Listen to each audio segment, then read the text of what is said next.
Fox Sports. We are Baltimore. We are Minnesota.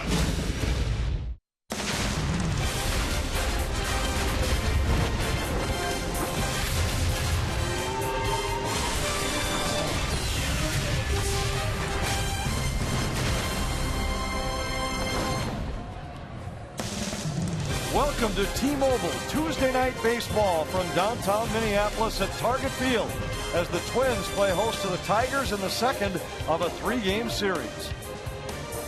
The Tigers won last night. They've won 4 in a row and 7 of 8 to lower their magic number to 12 to clinch the American League Central for the 4th consecutive year. They lead the Royals by a game and a half coming into play tonight. And tonight they will give the ball to Rick Porcello.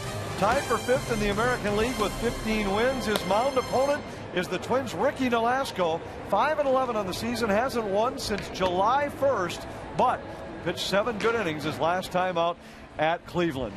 With Jack Morris, I'm Anthony LaPanta. Welcome to Target Field.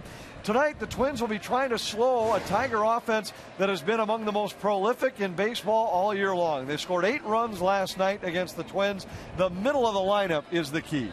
No question about it. When you can throw Miguel Cabrera, Victor Martinez, and J.D. Martinez back to back after Torrey Hunter and Ian Kinsler lead off the inning, they have got a potent offense, and the numbers show that. They've led in so many categories. First in average, they're first in slugging percentage, extra base hits, and second in runs scored. So this offense for the Tigers is something to be reckoned with. And you add that with 3 former Cy Young Award winners in your starting rotation, there's no wonder they're in first place. Last night, the Tigers 3-4-5 hitters had 8 hits, 5 for extra bases in their 8-6 win. Coming up, the mound matchup tonight. Porcello for the Tigers, Nolasco for the Twins.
By Menards. Save big money on all your home improvement needs at Menards. And by Ram. Come in and get a great deal during Ram Truck Month going on now. Tonight, the Twins won't have to face a former Cy Young Award winner, just a really good pitcher. Rick Porcello will pitch against the Twins here tonight. The Twins have scored some runs against him this year. Similarly, the Tigers have had some success against the Twins starting pitcher Ricky Nolasco here in Game 2. We're at Target Field. It's a gorgeous night for baseball. Dick Bramer along with Bert Blyleven, and the Twins are trying to build some optimism, some confidence among the players, some hope among the fan base that things will be better next year. And Ricky Nolasco, to that end, hopes to have a good start here tonight. Yeah, we all know Ricky Nolasco really struggled, and he went on a disabled list. Well, really, over his last 4 starts, let's eliminate that game in Baltimore. 3 of the 4 starts are Nolasco of what they want to see next year for Nolasco. So this start, maybe a couple more, very important for Nolasco for next year in that starting rotation. And his mound opponent in the ball game here tonight is not a Cy Young Award winner, and not Justin Verlander, Max Scherzer, David Price, but a guy who's been very, very steady and good. Well, I'll tell you what, Porcello came up at a very young age of just turning 20, and he's going after his 16th win of the year, already a season high or career high 15 wins. Take away that San Francisco Giant ball game. He's been pitching very good as of late. Lost a tough one to James Shields in his last start, 3-0. Tend to forget Ricky Nolasco was the opening day starter for the Twins this year. He has not pitched well in his first season with the Twins, hoping to finish with a good September.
Tend to get the vibe that the Tigers are in the driver's seat, yet they are leading the tightest division race in baseball, the American League Central, leading the Royals by only a game and a half. In our chase look at the playoff situation, you got Baltimore with a chance to clinch the division championship tonight. The Angels have already clinched a playoff spot. The Tigers 10 wins fewer than the Angels. Tigers can all but take care of business this week because from here they go to Kansas City. And you can see in the wild card standings, Oakland and Kansas City are in the driver's seat right now. Brad Ausmus, a rookie manager, really never managed at any level professionally. To the surprise of many, got the job with the Tigers. And here's his Menards batting order in game 2. Ian Kinsler, followed by Torrey Hunter, Miguel Cabrera, Victor Martinez, J.D. Martinez, Don Kelly, Brian Holiday, Andrew Romine, and Rajai Davis. And let's take a look at the Mall of America scouting report on Ricky Nolasco, tonight's starter, making his 25th start. This has been his toughest major league season. His last 3 or 4 outings have been very good. Has shown a better curveball, and I think that's the improvement why he has pitched better over the last 3 out of 4 outings. And stay away from the multi-run innings. He's also done a better job of that, other than that Baltimore game where he gave up 8 runs. Northland Ford defense for the Minnesota Twins. Speedy outfield. Jordan Schaefer is in left. Danny Santana in center. Aaron Hicks in right. Trevor Plouffe, Eduardo Escobar, Brian Dozier, Joe Mauer, the infielders. Kurt Suzuki back behind the plate. And speaking of behind the plate, it'll be Corey Blazer, the umpire. Quinn Wolcott at first, Jim Joyce at second, Marvin Hudson at third. If I'm Ricky Nolasco, I want to finish strong. You know, he's coming off a very good outing in Cleveland last Thursday. He started game 2. He ended up losing that ball game 2-0. That was a game that T.J. House worked 7 shutout innings and then 2 shutout innings by the bullpen. But Nolasco making only his 2nd start of the year against the Tigers and only his 2nd career start. He got a no decision in Detroit back on June 15th, and the Tigers ended up winning that ball game 4-3. And off the outside corner, ball 1. Kinsler, Hunter, and Cabrera. Nolasco has all 4 pitches. A fastball, he'll try to sink it, he'll try to throw the 4-seamer. He has a slider, a curveball that he has really shown, I think, as of late, that's a very good curveball, and then the changeup. Nolasco, 31 years old, in his first season with the Twins, as Kinsler is in his first season with the Tigers, coming over from the Texas Rangers.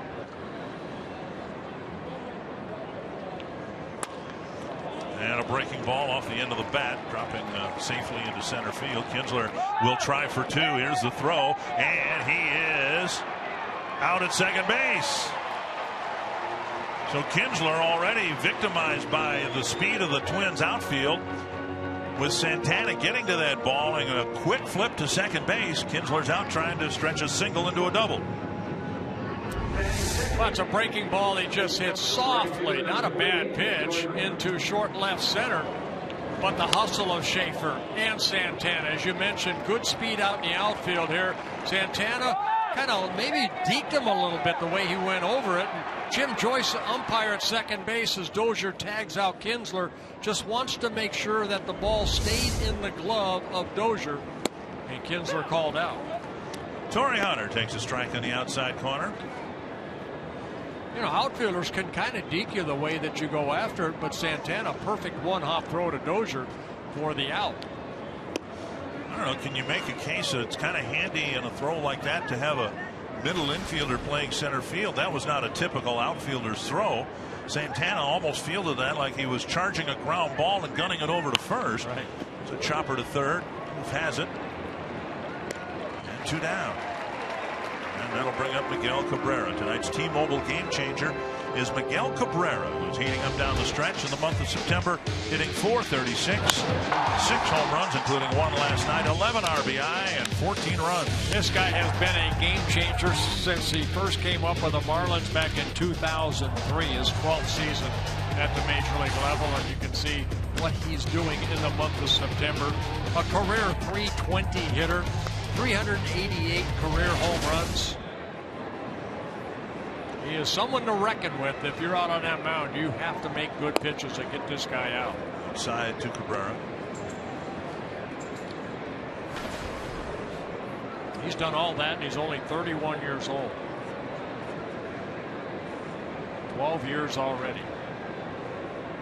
Breaking ball on the outside corner. Nolasco, a bad idea with his Tiger lineup, but he's working everybody away. He came inside once to Hunter, but all the pitches have been targeted to the outside corner. If you go in, you have to go way in off the plate, and then if you're away, you have to go down and away. Good breaking ball there. And Cabrera, one of those hitters, he will set you up too. You know, he may look bad on a say that curveball, and then you leave it up a little bit, he'll hit it hard somewhere. There's not one way that you can go into a ball game and say, okay, I'm going to try to pitch this guy this way. Fastball off the plate, 2-2. We've seen Nolasco at 92, 93, a couple of ticks. Watch Cabrera's reaction right there, like, wow, pretty good breaking ball. That wasn't on the scouting report. Yeah, that's right. Former teammates with the Marlins. And Nolasco with a really good first inning. The strikeout got a little help from Danny Santana, and it's a 1-2-3 first.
Too many losses, but last night was one of the better losses of the year to come back from 6-0 against Max Scherzer. See if the Menards batting order tonight can get the first runs of the game. Danny Santana, Brian Dozier, Joe Mauer, Kenny Vargas, Trevor Plouffe, Kurt Suzuki, Eduardo Escobar, Aaron Hicks, and Jordan Schaefer. And right-handed 25-year-old Rick Porcello on the mound, already 15 wins. That's a career high for him, making his 29th start, his third start against the Twins. He's 1-0 with a 5.25 over his first 2 starts. Porcello is a young man that's had the opportunity to be around Scherzer and Verlander and now David Price. You learn a lot. And what he has learned is he's always been a ground ball pitcher. Now he's throwing a 4-seam fastball. That was a 4-seamer, along with a good sinker, the slider. He's mixing in a curveball and a changeup. Swing and a miss, 2 strikes to Santana.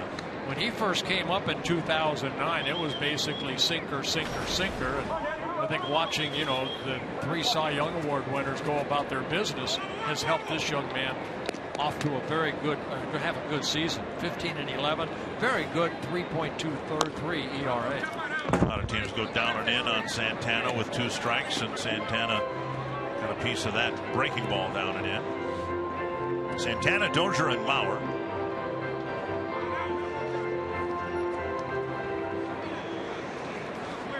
Alex Avila still out of the ball game, so Brian Holiday catching for the 2nd straight night. Santana calling time. Corey Blazer, the home plate umpire, also calling time. There's some extraneous noise here in the ballpark. A high-speed fan or a drum roll. So we'll have a little break here until it ends, and it just ended. Came out of the speaker system. He's made 28 prior starts. He's got 26 decisions. The ball hit to center. Don Kelly's out there. That's not Don Kelly. That's Rajay Davis. Rajay Davis. Yep. And Kelly at third base. The Northland Ford defense for the Tigers. Davis inserted. Castellanos was scratched. Kelly moved in from center field. to play third base. J.D. Martinez, Hunter on the corner outfield spots. Kelly at third. Romine, Kinsler, Cabrera the infielders, and as Bert mentioned, Brian Holiday behind the plate. Yeah, Castellanos scratched because he hit a ball off his shin area, and that's still bothering him today. One strike to Dozier. And there's Kelly taking over at third base.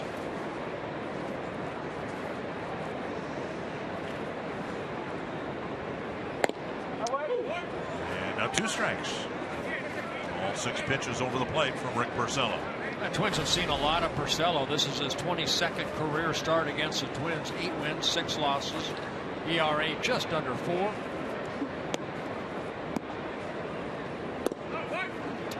One and two.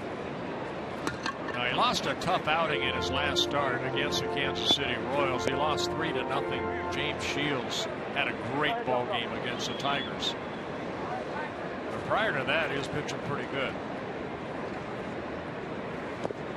2 and 2.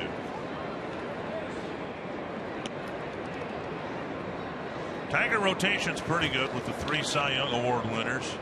And Porcello, if the Tigers get into postseason play, typically go with 4 starters, not 5. 2 and 2. Popped up behind second base. Romine gives way to Kinsler, 2 down. I'll bring up Mauer. The other starter for most of this year, Anibal Sanchez, and he looks like he's going to come back, but come back and pitch out of the bullpen. That's how deep the Tiger rotation is. If they go with 4 starters, it's the 4 guys who are in there now. And Verlander dealing with a little bit of a blister, and he had a bullpen session today and said that felt better. Yeah, Twins will see David Price on the right of your screen right there tomorrow night against Kyle Gibson. Mauer takes a strike.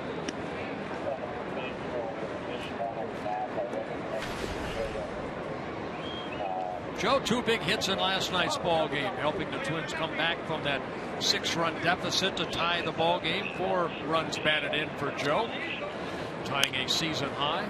2 runs batted in a ball game. And Joe, good numbers against Porcello. 11 hits in 39 at bats.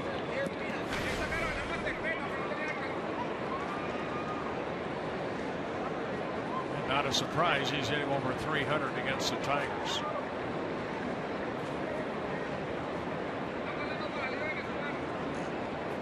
Oh, and 2. 1 and 2. And this is game number 14 between these 2 teams. Right now the Tigers up 7-6 with that win last night.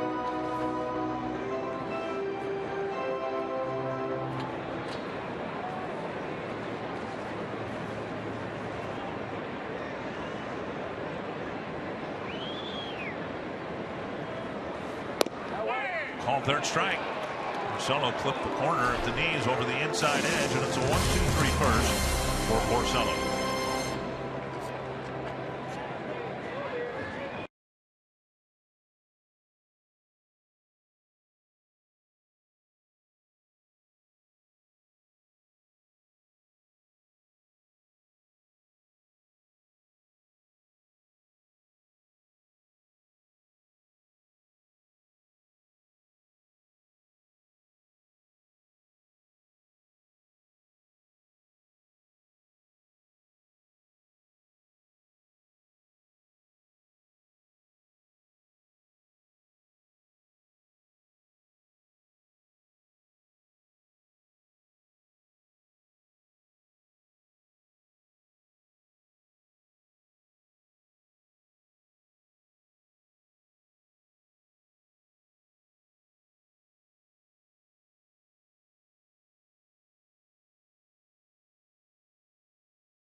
Timeless moment on the state. Actually, two different moments. There are two St. Paul natives in the 3,000 hit club.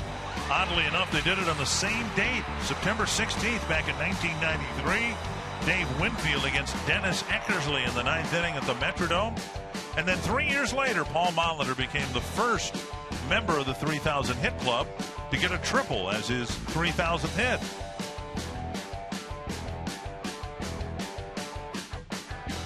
Paul had gotten a couple of hits in Minnesota the day before, which set up his ability to do it in Kansas City the next night. Victor Martinez, the batter. One strike. On Twins television, we've been lucky enough to capture 4 of those moments, with Eddie Murray doing it as a member of the Cleveland Indians and Cal Ripken doing it as a member of the Orioles, both in the Metrodome. Tapper up the right side, and plenty of time here with Mauer to Nolasco. Martinez doesn't run well, and 1 down. Let's go to Kevin Gord. Thanks, Dick. I talked to Rick Anderson, the Twins pitching coach, about Ricky Nolasco, where he's at right now as he tries to finish the season strong. And Rick Anderson pointed to a couple things. Number one, he feels better physically. He feels stronger, evidenced by the 117 pitches last week in Cleveland. That strength now gives him more confidence. He's got more confidence in what he's doing, specifically, as you guys talked about earlier, the curveball. And obviously, Rick Anderson's hoping that Ricky Nolasco can now finish strong in games like this that matter against great lineups like Detroit's, to have some confidence when he gets back here next year to have a much better season for the Minnesota Twins. Thank you, Kevin. Figures that Nolasco will face the Tigers twice in this series, and he'll probably face the Indians on Sunday, and then he'll get the Tigers again the last weekend of the year. Yeah, it's important for Nolasco to work ahead in the count, get strike one. There's a curveball right there, left up a little bit, but what that curveball does, it becomes almost 2 pitches in one. If he can get it over, it becomes almost first of all a good break that comes at a different angle toward the hitter, and you can change speeds on that curveball too, so it almost becomes another changeup, and that will complement his fastball. 0-2. He's going to go fastball in here. Make sure you're in. Only because I say that, you're ahead in the count, 0-2, and that might set up the outer half of the plate. If Suzuki's going to go in, you want to miss inside off the plate. That ball had a little bit too much of the plate right there. There's Kurt Suzuki right there. He'll only give one sign with nobody on. This is the curveball. In the dirt, down and away, 1-2. And that's where you want that curveball when you're ahead in the count, 0-2. You want to see if that hitter, Martinez, would chase it. I think people in the American League have discovered it's dangerous to throw this guy a fastball. He has emerged as a really good fastball hitter. Now the slider. Let's flip down the right field line into the seats. Yeah, what a pickup this guy, J.D. Martinez coming over after Houston released him late in spring training. The Tigers 2 days later said, hey, we want this guy. We've been trying to trade for this guy for a couple of years. Putting quite a year together.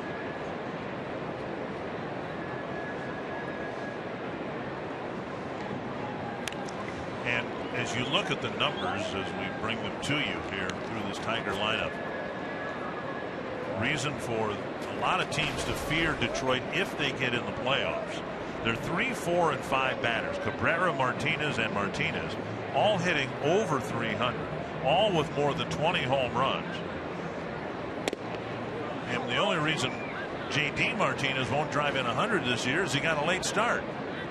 Yeah, you know what? He started down in Toledo, AAA, for the Tigers. 17 ball games, hit 10 home runs down there, drove in 22 runs, so it didn't take him long to get up. Half swing, did he go? Nope, 3-2.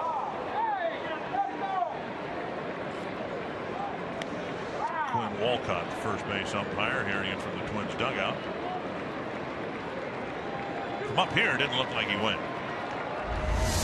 Let's take a look right here on that breaking ball. I think he held up. And a walk puts J.D. Martinez aboard with 1 out. And if the Twins needed a reminder of what happened last night, the Tigers scored 8 runs in the middle of the Detroit lineup, had a very good night. Yeah, Miguel Cabrera with 3 hits. Martinez with a couple doubles, driving in a run. And J.D. Martinez with 3 hits. And it was Cabrera and Hunter that went back-to-back home runs. Hunter first and Cabrera second to win the ballgame for the Tigers in the 9th inning. Kelly takes down an in ball 1.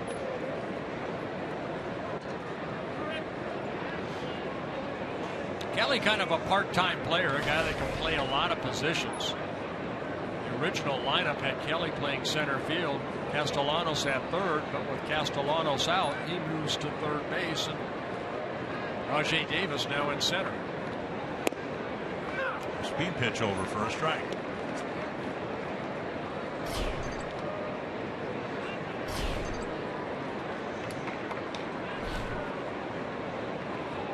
Dave Clark, the third base coach, going through signs.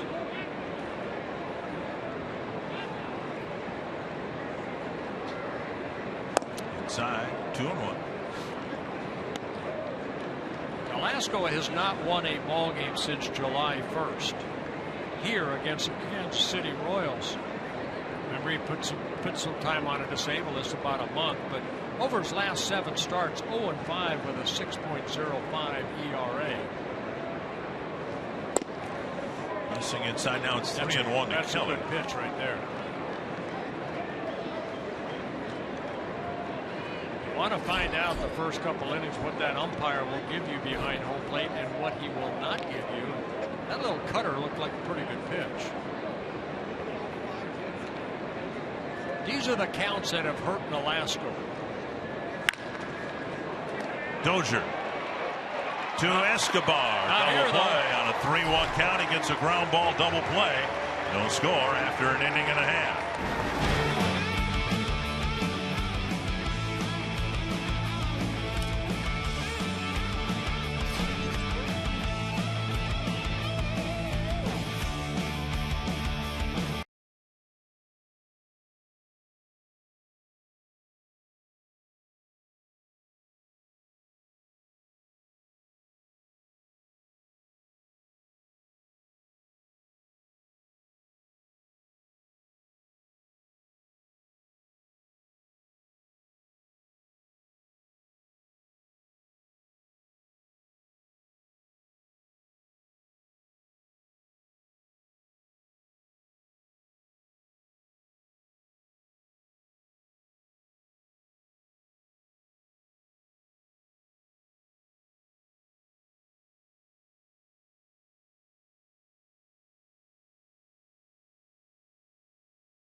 Twins, chance to put the Twins in front.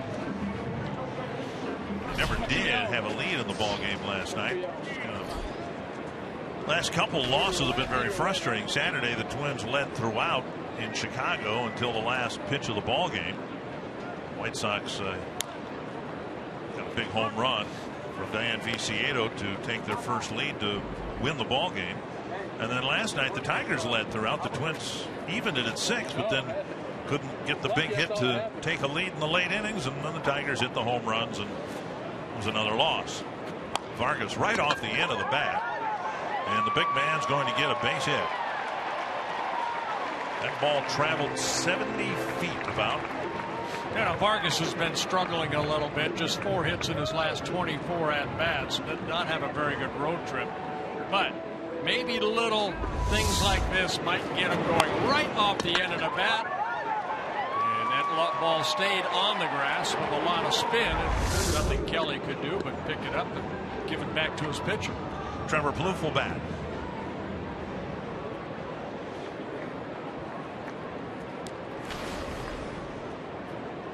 Trevor's been on a bit of a home run tear here in September.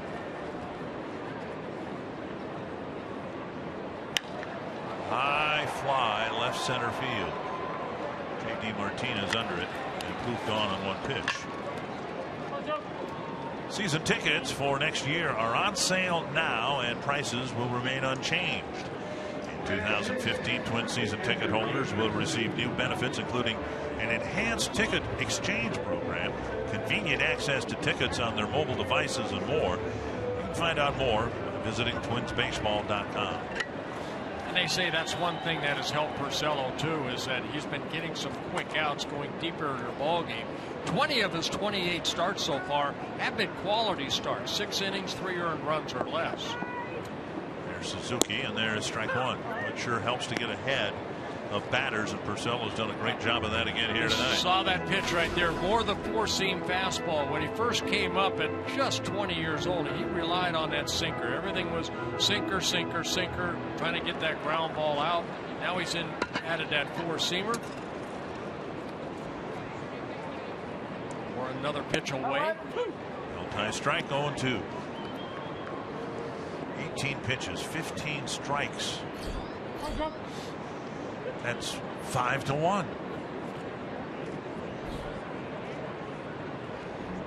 Six batters for 6 first pitch strikes. So getting strike one. 0-2 to Suzuki. Toward the hole, cut off by Romine, out at second, relay to first, out of time. Suzuki will reach on a fielder's choice, and that'll bring up Escobar. 2 down. Suzuki, I think, get jammed a little bit right here. Romine, very good defensive player. Feeds it over to Kinsler.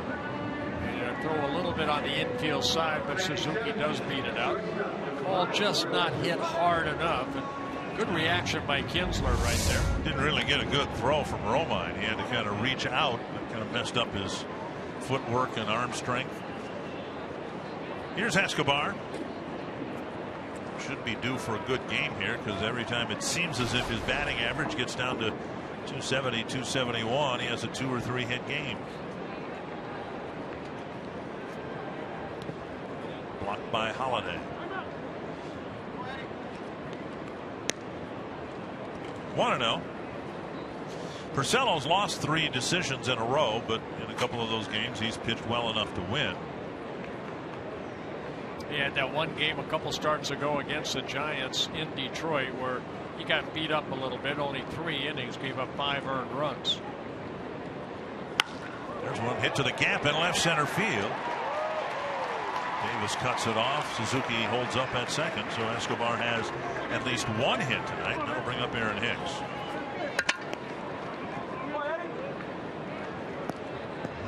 Hicks in the starting lineup in right field. We've seen him in left. Of course, we've seen him in center. Now he gets the start in right. Well, there's that two-seamer. Just stayed about knee high, and Escobar put a good swing on it, going the other way. Twins get their second hit of the inning. One thing Hicks has done a really good job of since his recall: 2 out run producing hits. And that's the situation he finds himself in here. And on the first pitch, Porcello lunges, gets the chopper, and that ends it. The Twins leave 2 on in the second.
Is brought to you by CenturyLink, your link to what's next. Northland Ford. Visit northlandford.com and your local Northland Ford dealer today. And by Grand Casino. The best stories start here. Calendar says fall is just around the corner next week sometime, but it feels like a beautiful fall night for baseball here at the ballpark. And Ricky Nolasco will pitch to the bottom third of the Tiger lineup. Holiday, Romine, and Davis. Strike one. Alex Avila, the regular catcher for the Tigers, tried to do some quotation marks baseball activities today. He felt a little lightheaded, and that doesn't sound good for the Tigers, who have this big series coming up with Kansas City. Seems unlikely that Avila would play tomorrow. Then the Tigers, like the Twins, have an off day on Thursday, and I think their closest reasonable chance to getting Avila back in the lineup might be Friday against the Royals. Took a foul ball off the mask the other night, had to leave the ball game. Towering pop-up, short center field. Dozier with the catch, one away. Bring up Andrew Romine. Time now for you to tweet a photo using hashtag NorthFanPhoto. A chance to have it shown in an upcoming game broadcast. Brought to you by AT&T. Yeah, the Tigers have Thursday off, and then it's that 3-game series in Kansas City. Then they can come home for a 3-game series against the White Sox, and then the 4-game series against the Twins. It's all set up for the Tigers. You can see they're just stressed out beyond belief in the dugout there. With when is the last time you seen Torrey not smile? But they have it all set up. I mean, the Royals had a dramatic win last night, as the Tigers did here. 1 strike, and now a ball. But there will be some pressure on the Royals, regardless of what happens tonight and tomorrow night. There will be some pressure on the Royals this weekend, and we still don't know how well they will handle that. I mean, look at this. It's great experience for them. It's great experience for them, but you look at this Tiger lineup. I mean, they've gone through playoff battles recently. A much more veteran team. And there's the standings right there. Royals game and a half back. So you look at that, whatever happens tonight, tomorrow for Kansas City and the Tigers, you're looking at, do we have to sweep the 3-game series or just win 2 or 3? And Nolasco picking up a strikeout, his second, getting Romine to swing through a pitch. Speaking of that, Saturday, MLB returns to Fox. Tigers and Royals square off in a crucial AL Central showdown. Then on Fox Sports 1, the NL Central leading Cardinals take on the Reds. Action starts at 11:30 Central on Fox, continues at 6 p.m. Central on Fox Sports 1, streaming live on Fox Sports Go. And of course, here on Fox Sports North, we'll have the Twins and the Indians. Rajai Davis, the batter. The half game, by the way, it's a little late in the season to see the half game designation among contenders. The half game will be made up in Cleveland. Continuation of a suspended game in the 10th inning, where the Indians had just taken a 2-run lead over the Royals. So although the game, most of it will have been played in Kansas City, they'll finish it in Cleveland early next week. Yeah, you could almost say that the Royals are down 2 games over the Tigers. Right, and Hicks is there for the catch, and a 1-2-3 inning for Nolasco. He's got 9 outs from 9 batters.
Carsoup.com trivia question: which Twins player has the most all-time career hits against the Tigers?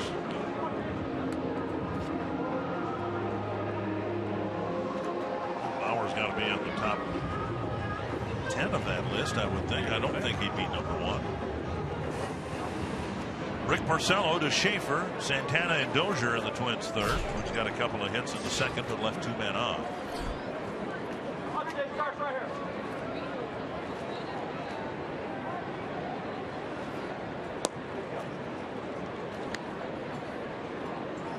Low to Schaefer, ball 1. Surprised that Kelly, the third baseman's actually in the dirt part of the infield. Seen Schaefer drop some bunts for base hits. Swing and miss, 1-1. Yeah, Cabrera at first playing even with the bag. Seen him. He's so fast it doesn't even take a really good bunt to get him a good chance at a base hit. 1-1. And there it is, but bunted in the air, foul. Remember when he first started with the Twins and he had just a terrible time bunting.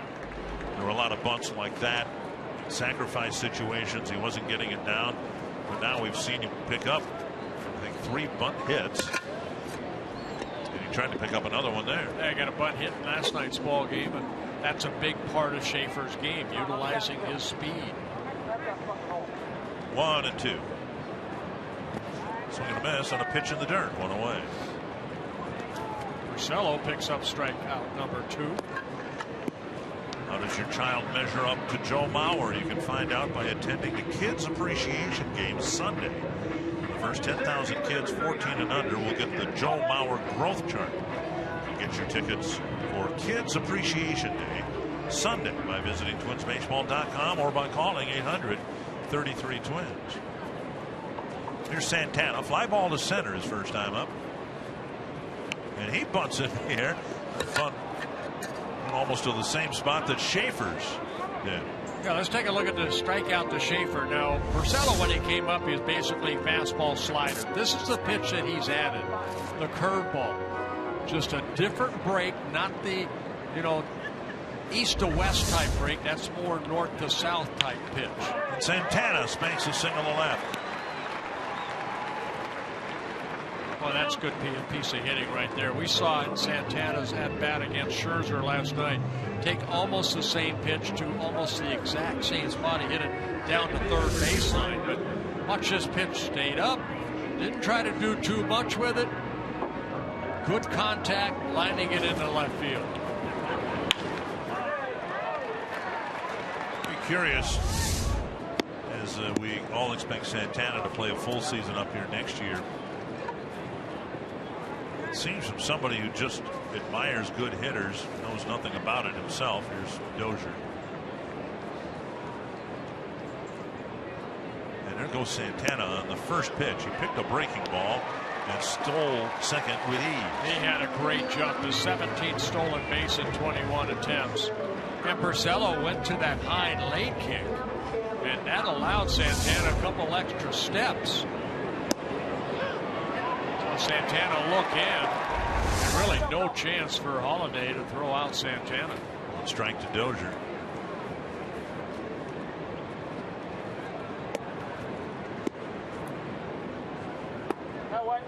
And a ball, 1-1. Just a thought about Santana. His swing is so uncomplicated and simple. He doesn't use his legs much at all. There's no stride, there's no leg kick or anything like that.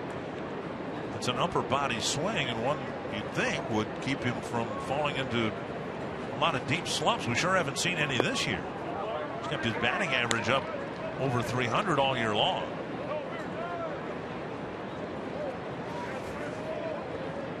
Two and one. I asked Paul Molitor a couple weeks ago about whose swing on the Twins roster now reminds him of his swing, and he said Santana, because they're. Paul, at least late in his career, had no stride at all. Just a weight shift from his back foot to his front foot. Let's take a look at Santana's swing. Now the pitch outer half of the plate. can see him utilize those hands and then drive that ball the other way to where he was looking to hit that ball. 3-1 to Dozier. Mauer on deck.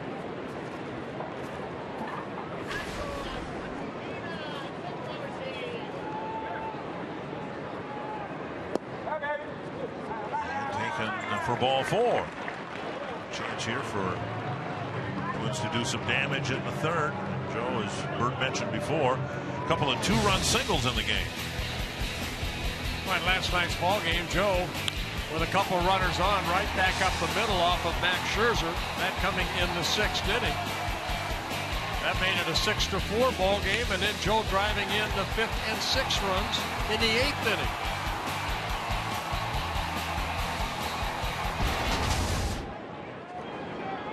Time call. Dozier wants a sliding guard. Keep his fingers from getting bent. His thumb getting bent back. He is, of course, a head first slider.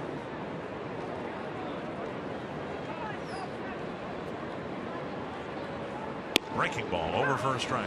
They got all these little things for players now, don't they? Oh, that's a great idea. A lot of guys used to use their gloves. Take the gloves off. Take the gloves off and put in their hand. And now, that's a great tool right there. Protect that hand.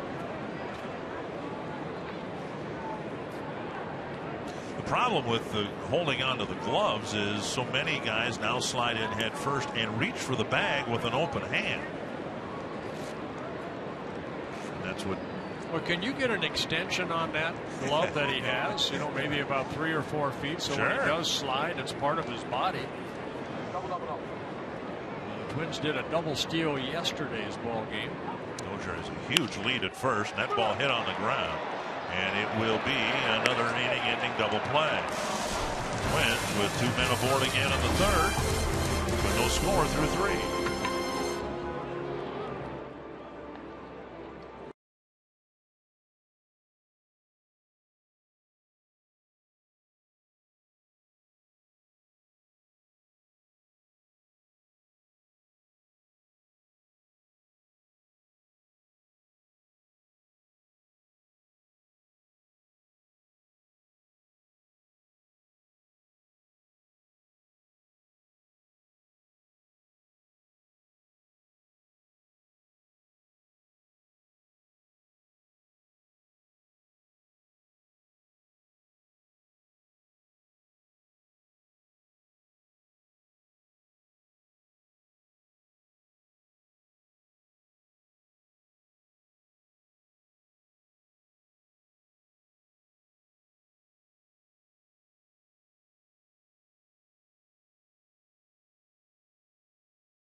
Pretty dynamic duo on top of the Detroit batting order. The Tigers traded Prince Fielder, who was hitting behind Cabrera, for Kinsler, who they put in front of him. Yeah, you can see where they match up. Pretty good 1-2 punch. Kinsler, a guy that's driven in 82 runs, scored a lot of runs because of the guys hitting behind him. First pitch strike. Pretty good spot for the guy hitting between them too. Torrey Hunter's having a solid year offensively.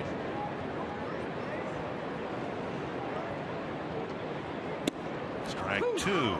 It just seems as if Nolasco's much more apt to mix his pitches than he was before he spent time on the disabled list. I think it's the first time probably over the last 4 or 5 starts we've seen that curveball. It kind of started in Kansas City in the 7 shutout innings. All of a sudden, here comes that curveball. But if your elbow's barking a little bit, you know, maybe he just stayed away from that.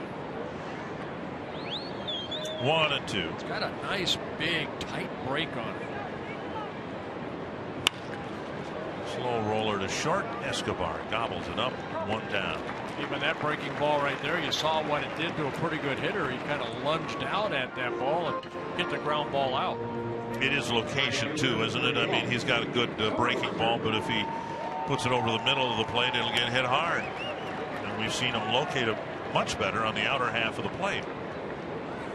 Here is Hunter hit the big, dramatic 9th inning home run that preceded Cabrera's home run. The Twins had just tied the game in the bottom of the 8th, almost took the lead, and then the Tigers on quite a roll. Got a couple of big runs from a couple of veteran hitters. You know, we all love Torrey Hunter, and you start looking at his career. 18 major league seasons. This is his 18th. 2,311 hits. It's a lot of hits. 330 home runs.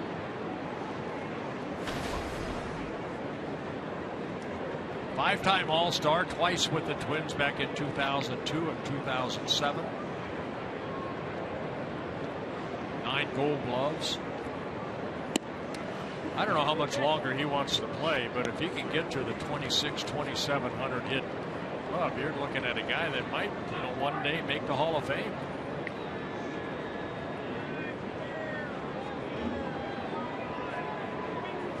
Swing and a miss. They list him now at age 39 at 6'2", 225. And when he was in his prime with the Twins, he was 6'2", 220. I mean, I really marvel at guys like that. Derek Jeter's another one. If you found their rookie uniforms, they could fit into them, and yet they played for nearly 20 years.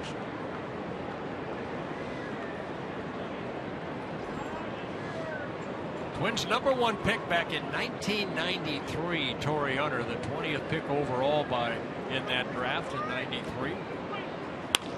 Toward the hole. Nice stop at short by Escobar from his knees. Throws across, not in time, and Escobar, I don't know if he hurt himself. He's on the grass, and he's holding his. Gonna jam something. Right there. Right arm, right shoulder, perhaps. Oh boy. It's a good stop in the hole. And if it is his right shoulder, how in the world was he able to even make the throw? Right.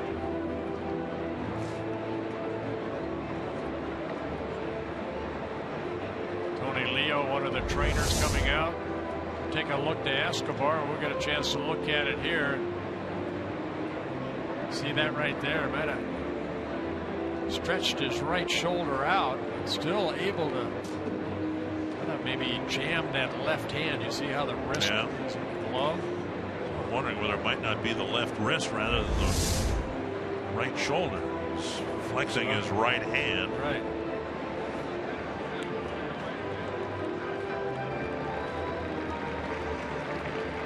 It's a 1-out single for Hunter. And he's going to have to come off the field. Yeah, the way he's walking, it almost might be the shoulder, too. He's kind of gingerly walking off the field. That's too bad. Gosh darn it. He's had a very good year. It's been one of the few bright spots in the season.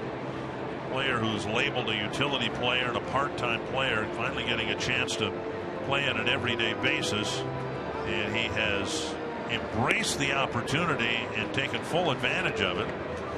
410 at bats to this point in the season, a 272 average. And we will imagine all sorts of examinations will ensue, and we'll get some word to you as to what the injury is, how severe it is. We'll certainly will be tagged with the line he's day to day. Yeah, Gardy and his coaching staff deciding on who's going to play short here, what they're going to do.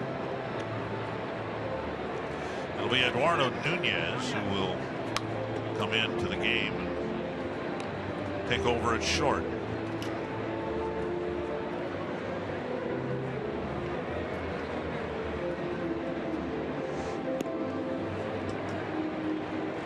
Nunez should be allowed to take some throws here, which he and Joe Mauer will do. Play a little catch, loosen up that arm. Now, one of the other options might have been moving Danny Santana in to play short, but the Twins are a little short in the outfield because Oswaldo Arcia. We were watching last night. You saw Arcia twinge something in his tweak something in his lower left back. Unavailable to play today, probably won't play tomorrow. The Twins will hope to use the off day on Thursday and then bring him back, they hope, on Friday. So Arcia not really an option.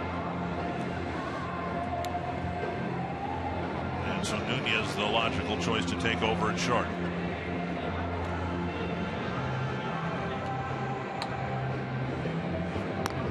And Hunter's aboard. Cabrera will bat with Hunter at first and one out.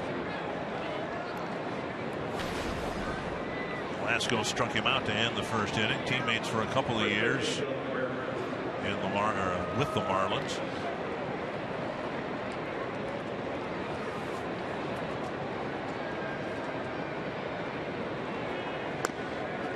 Let's see how Nolasco goes about Cabrera this time, because his first at bat threw him a pretty good breaking ball. Then he kind of looked at Cabrera and then struck him out on a breaking ball.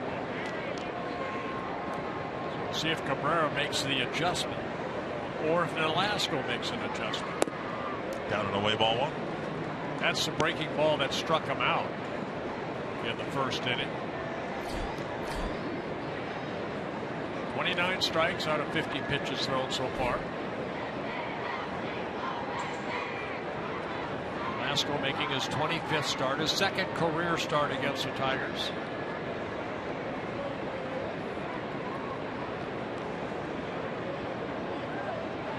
Swing and a miss.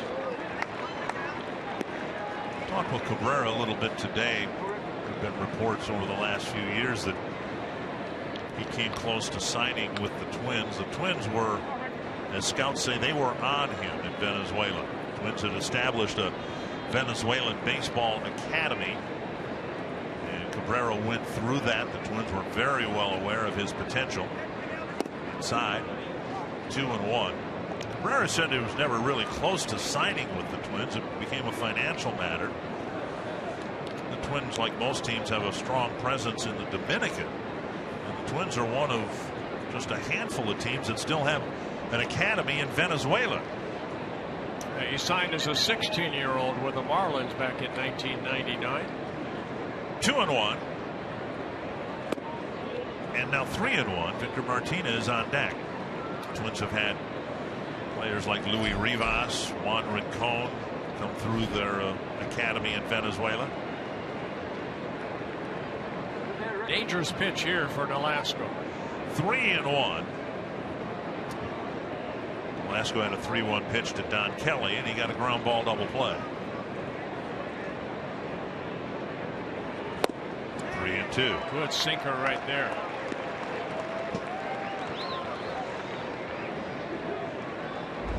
It's a two-seam fastball. See the movement right at the last second.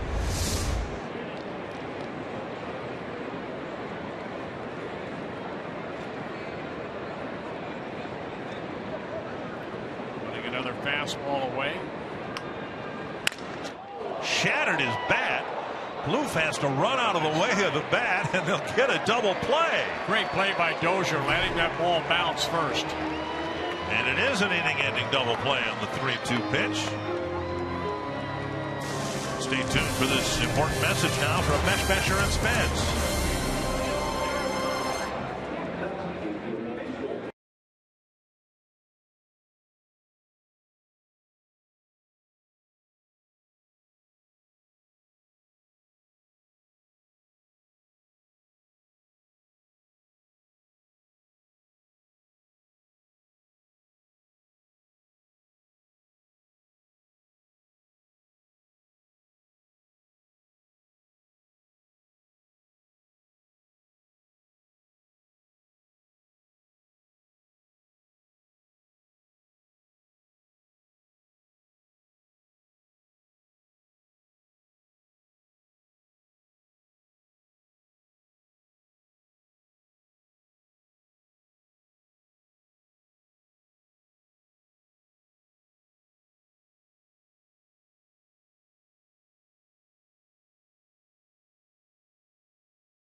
Minneapolis, and we welcome you to T-Mobile's Tuesday Night Baseball. No score going to the bottom of the 4th inning.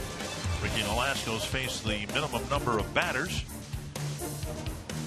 A couple double plays behind Nolasco and one double play turned behind Porcello. That's 29 double plays turned behind Porcello this year. He'll face Vargas, Plouffe, and Suzuki in the 4th. For Nolasco, that's 15 double plays behind him. Fox Tracks presented by Dodge Ram. A high drive to left center field, hit toward the gap. Martinez chasing it, and that ball hits the wall and caroms to short center field. Vargas has 2. He wants a triple. Davis drops the ball, and the big man is at third. And the Tigers are victimized, perhaps, by the increased padding in the outfield wall here. The Twins changed the padding a couple of weeks ago, and that ball took a longer carom past 2 outfielders. Well, there's the strength and the swing by Vargas. Looks like it's going to be a fly ball, but look where this ball ends up. Almost going out of the ballpark. Hits off that padding and then deflected back toward the infield. And Davis mishandling it, but Vargas with a triple, his first major league triple. And now Trevor Plouffe. Infield back. Plouffe takes down and away, ball 1. Tigers will concede a run right here. All Trevor needs to do is just hit it back up the middle on the ground. Sacrifice fly.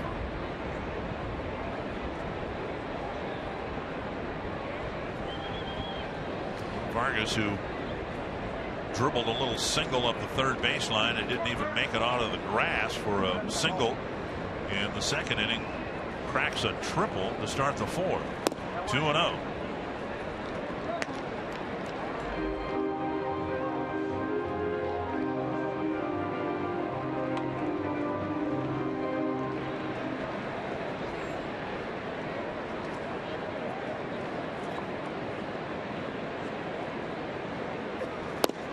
At the knees.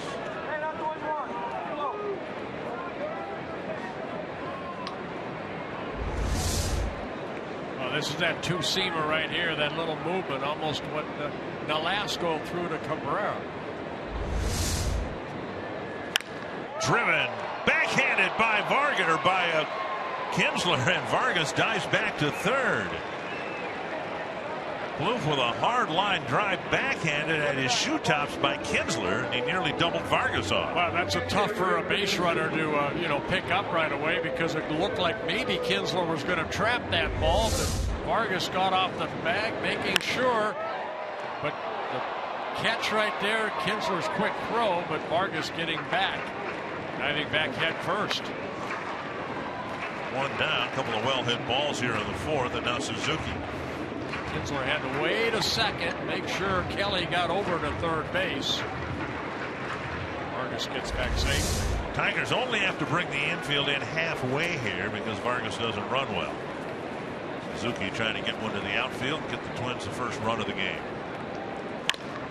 That's through the hole. That'll work. Vargas will score. Suzuki with an RBI single, and it's 1-0. And with bringing the infield halfway in, it does cut the range of that defense. And Romine, if he was back a little bit, may be able to knock it down, at least get one out. But here the ball shoots through the infield, and Kurt Suzuki picking up an RBI, his 56th of the year. That'll bring up Nunez, who made a pinch hitting appearance in the 8th inning last night, hit into an inning-ending double play. Interesting strategy put in place by the 2 managers last night. It was Arcia's turn in the batting order, and remembering that Arcia a couple innings before had tweaked his back and now had about a half hour or so to let that back tighten up on him a little bit. Ron Gardenhire admitted today that he was not going to send Arcia up to the plate at all. And he might have put another left-handed batter up there, but Brad Ausmus made a preemptive move. He took Al Albuquerque out of the game brought in a little used left-handed reliever who got an awfully big double play grounder. Kyle Ryan. Yep. And he ended up getting a win in that ball game. Kyle Ryan did. Through 2 pitches. Yep. This one hit to third, and Nunez hits into another double play, but not until the Twins get the first run of the game. It's 1-0.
Kickstart fan of the game. Man enjoying the score so far. We trust 1-0. And Ricky Nolasco's faced the minimum number of batters. He's given up 2 hits and a walk, but he's gotten a couple of double play grounders. And one of the hits was turned into an out when Kinsler tried to stretch a single into a double. Victor Martinez will lead things off in the 5th. Slow breaking ball. Strike 1. Chicago leading the Royals 2-1, bottom of the 3rd, but the Royals have the bases loaded, nobody out.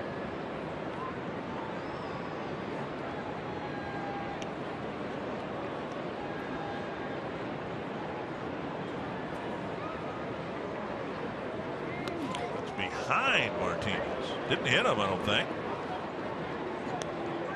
1-1. Well, when I say when you're going in and you want to miss, you miss way in. I didn't mean it this far. A breaking ball that landed behind his feet.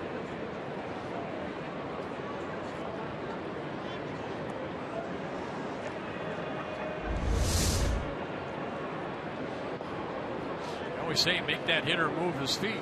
Nolasco did right there. 1-1. Another breaking ball, tapped foul. Martinez in his first at bat got a curveball and just kind of got underneath it and hit that slow ground ball to Joe Mauer with a 3-1 put out. Good hitter from both sides of the plate. Left-handed hitter hitting .316 as a right-handed hitter hitting .374. Second in the American League in hitting. He's in the top 10 in the Triple Crown category, second in hitting, 8th in home runs, and 5th in runs batted in. Fastball, but it's inside. 2-2. If Jose Altuve ever stops hitting, and that seems unlikely at this point, Martinez has a chance for a batting championship. He's 11 points behind Altuve, 8 home runs behind Nelson Cruz, and 8 RBIs behind Mike Trout, the leaders in those categories. To right field, and Hicks leadoff single for Martinez. Just a good hitter. Yes, this guy is just a good hitter. Nolasco, I thought, made some pretty good pitches. Now the one behind got away from him, but you know, good some pitch, and then you leave one up, and Martinez gets a base hit. Now J.D. Martinez.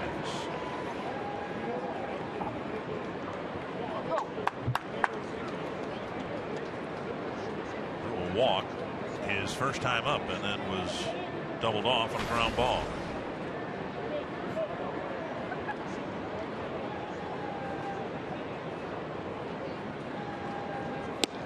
Inside, ball one. Just the 29th walk for J.D. Martinez. 4 of those have been intentional.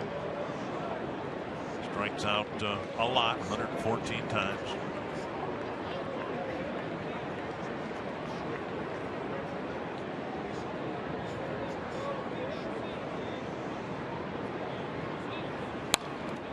Foul back. 1-1.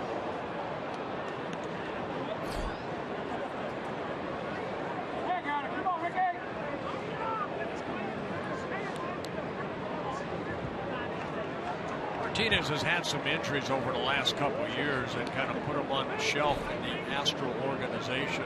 Had surgery on his left hand in 2012, and then last year a couple of times on a disabled list, sprained right knee, then sprained his left wrist.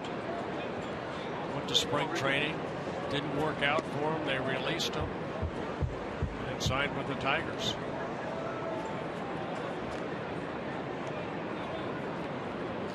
He's been a godsend because he has provided an awful lot of pop for a rookie manager. To the point where he's 5th in the lineup. Breaking ball, he didn't mean to, and a little dribble. Nolasco picks it up, fires, they get it out. Victor Martinez goes to second. And J.D. Martinez's emergence allowed them to swing the big trade for David Price. They felt they were okay enough in the outfield to trade their center fielder Austin Jackson. And a 3-team trade that brought Austin Jackson to the Seattle Mariners. Don Kelly, the batter, with Martinez at second.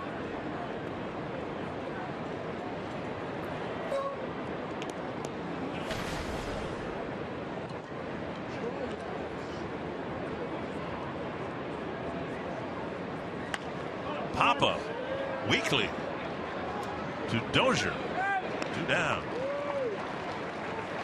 Okay, quick out for Nolasco. Bring up Holiday.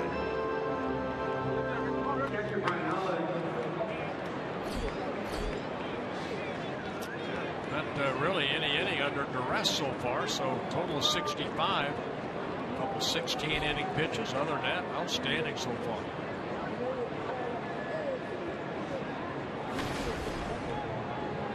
Holiday with a pop-up to Dozier's first time up. Swing, foul.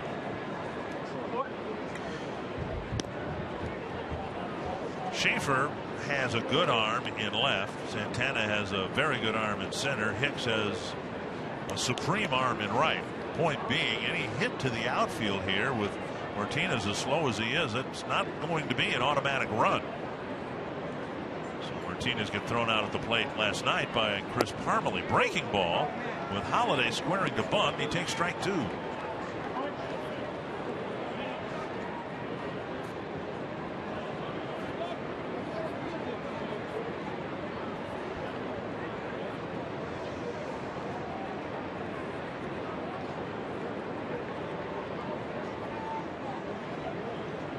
Two strikes to the Tiger catcher.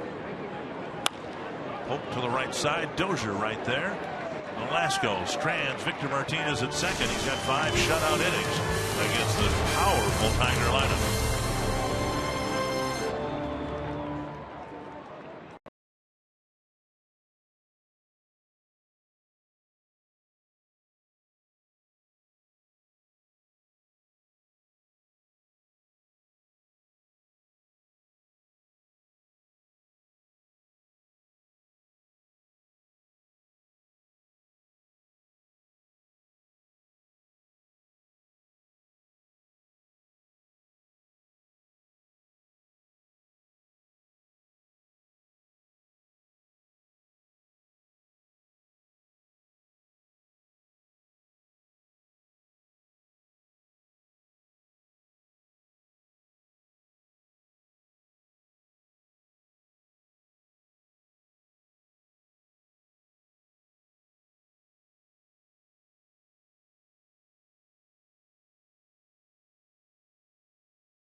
Minnesota State Lottery Winner's Circle, $100 in scratch-off tickets, and what a great occasion this is. Michael and Christina here from Robbinsdale. Michael recently moved here from West Virginia, so this is your very first Major League Baseball game. What a thrill, and what do you think of this ballpark? It's a very beautiful park. You got great seats. Now you're going to get circled by a Hall of Famer. Now he's a big Twins fan. He jumped on the bandwagon, so we got to get him a win tonight, guys, but obviously they're having a ball down here. Very nice, Kevin. Good find. You are hereby circled. Welcome to Minnesota and Target Field. Aaron Hicks, the batter, taking a pitch up high, ball one. Hicks hit the first pitch Porcello offered to him, right back to Porcello to end the second inning. And there's ball two.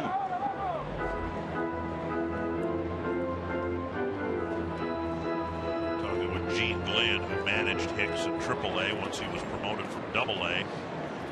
And Gene saw some improvement in Hicks's approach, 3-0. And I think we've seen it up here. Now the power hasn't been evident yet. He hasn't picked up any extra base hits. But Gene Glenn said they tried to work with him on just staying on the ball, staying through the ball, and hitting the ball up the middle rather than trying to pull everything. See what he does here on 3-0. And he takes a 4-pitch walk. Boy, a rare walk at Porcello. That's his second walk. He came in averaging just 1.6 walks per 9 innings. Within this game, a couple innings ago, Eduardo Escobar suffered a jammed right shoulder, had to leave the game. It's their Sanford Health injury report. And they took a look at it, and they say the shoulder is just jammed, not dislocated, separated, or anything. You know, that's what's unbelievable right here. You see the arm and the shoulder kind of hit the ground at the same time, and still able to pick up and still throw that ball. And you see the frustration of Escobar. He loves to play the game of baseball. Jordan Schaefer with Hicks and his speed at first. See if Schaefer tries to bunt here. See if Hicks tries to steal. Santana stole on the first pitch in the third inning after getting a single, and he picked a breaking ball to do it on and was in safely with ease.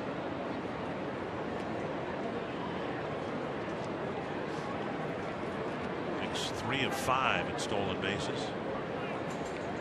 Pitches up and away, now 5 in a row to start the 5th inning out of the strike zone. Yeah, there's been 7 stolen bases now against Porcello in 12 attempts.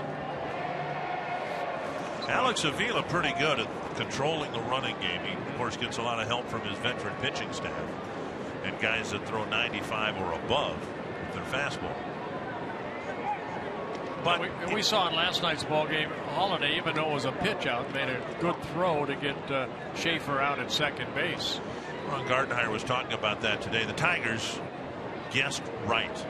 They had the pitcher timed at 1.3 to 1.35, which is ample time to steal.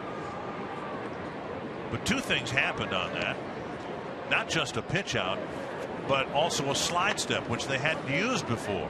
So they kind of set the Twins base runner Jordan Schaefer up and pitched out, watching Schaefer lengthen his lead with every pitch.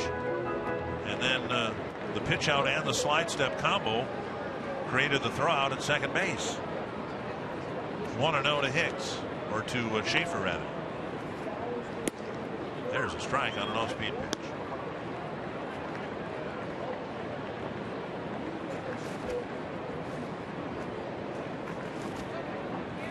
Schaefer threatened to bunt his way aboard in the 3rd inning before striking out. Cabrera playing in front of Hicks. Now he's retreating to the bag.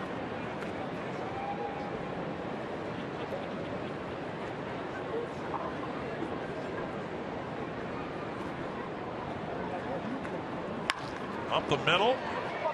Nice stop by the shortstop Romine, and they get a force at second base. That ball looked like it was going into center field. Romine came out of nowhere to make a nice play. Known in the Angel organization, very good defensive player, and he showed his range right there. Getting the ball and then getting that little back flip over to Kinsler for the force out of Hicks at second base. And Kinsler knew who was running in Schaefer. Knew he wasn't going to complete the double play, but they got the big out thanks to Romine at second base. speedy runner Hicks coming into second base, and it was still a close play, a fine play by Romine. And now Schaefer at first with one away. Santana the batter. And Schaefer takes off on the first pitch. And Schaefer's thrown out. Second time in the series that Schaefer's been thrown out by Brian Holiday. Schaefer got a pretty good jump, but there's that strong throw by Holiday. Now watch Kinsler, how he gets in front of the bag, catches it, and then tags the back end of Schaefer before he can get his hand on the bag right there. And Jim Joyce, the crew chief umpire, right there making the call. 1-0 to Santana. And now 2-0. Twins playing with the lead, trying to use some speed at the bottom of the order, but Schaefer thrown out for the second time in the series. Fouled over the Tiger dugout, 2-1. The Royals have a 3-2 lead over the White Sox in the third inning.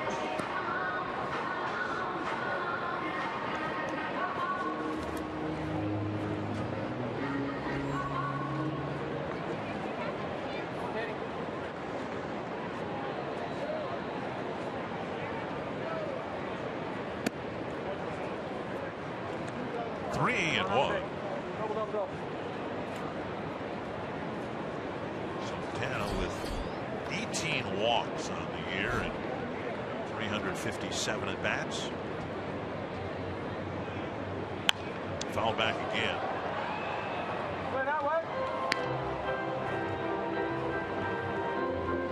For Rick Porcello, his 29th start of the year, his 178th major league start. 76 wins, 61 losses. He has 4 complete games, 3 shutouts, and all of them coming this year. He had back-to-back shutouts earlier this year. Full count to Danny Santana. And a foul back. Which is a rarity. A pitcher to go 9 innings twice in a row. Given the fact that up until this year, last year's Cy Young Award winner Max Scherzer had never pitched a complete game before. Right.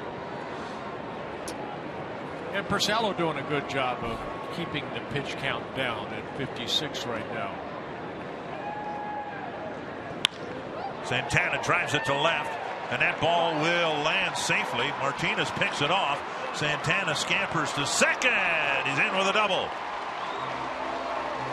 That's good baseball right there by Santana. He was not going to stop. He thought double as soon as he hit this ball.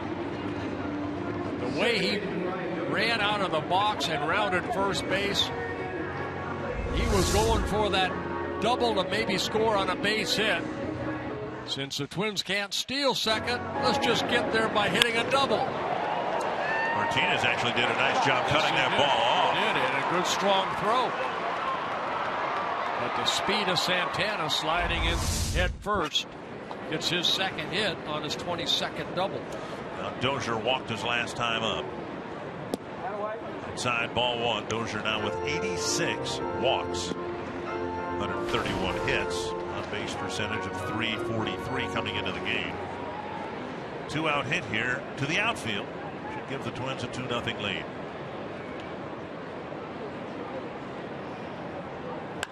Popped up. And Kinsler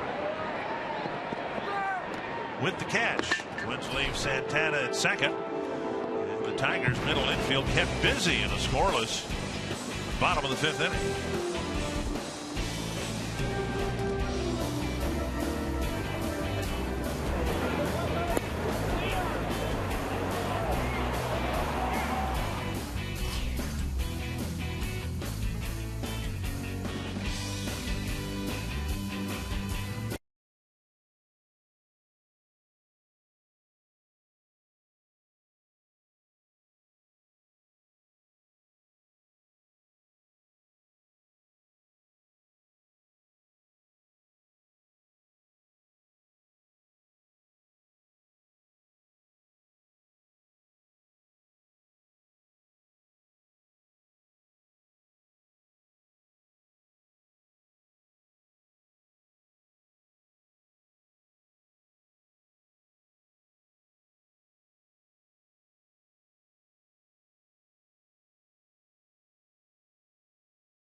Tigers scoreless. He's pitching, is he not? Yeah. Doing a good job changing speeds, mixing in that curveball, good movement on the fastball, mixing in the changeup.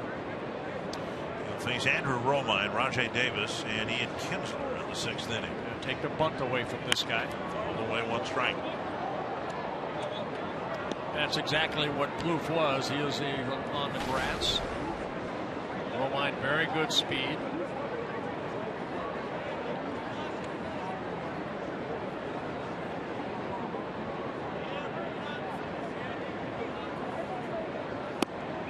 The inside corner.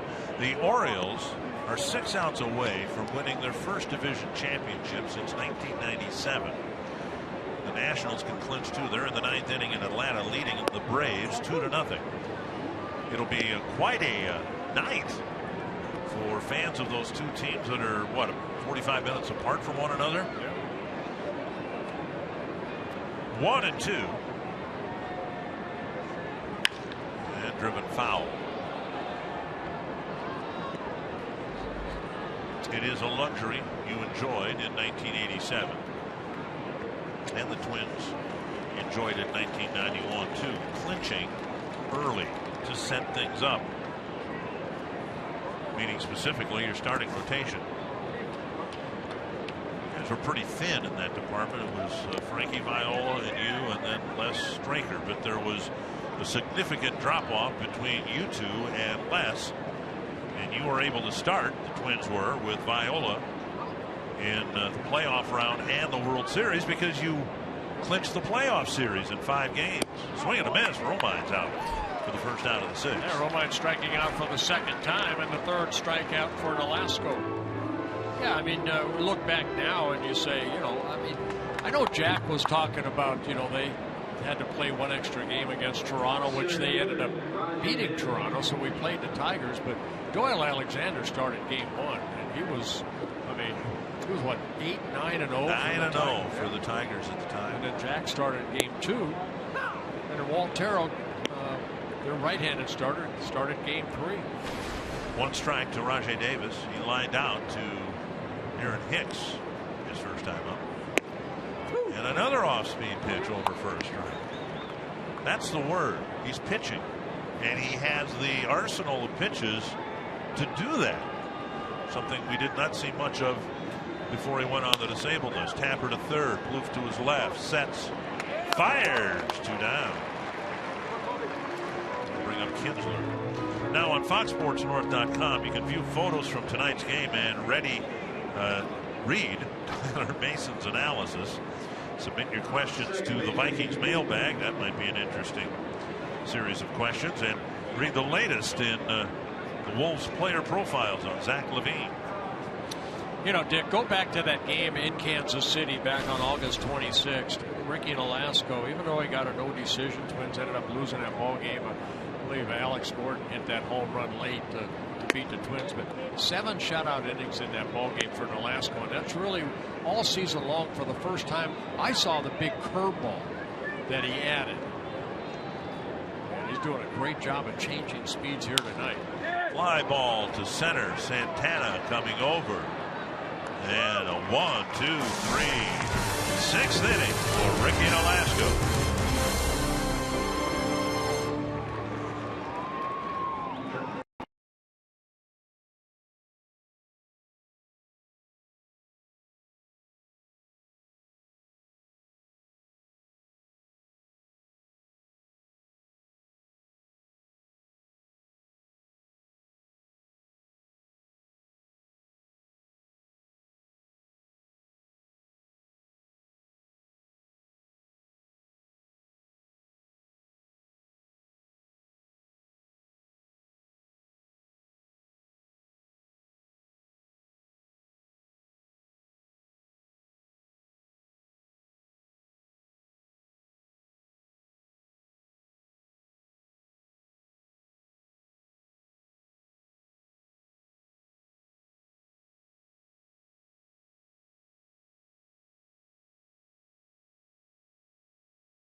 Toyota. The annual clearance event is going on now. Toyota, let's go places.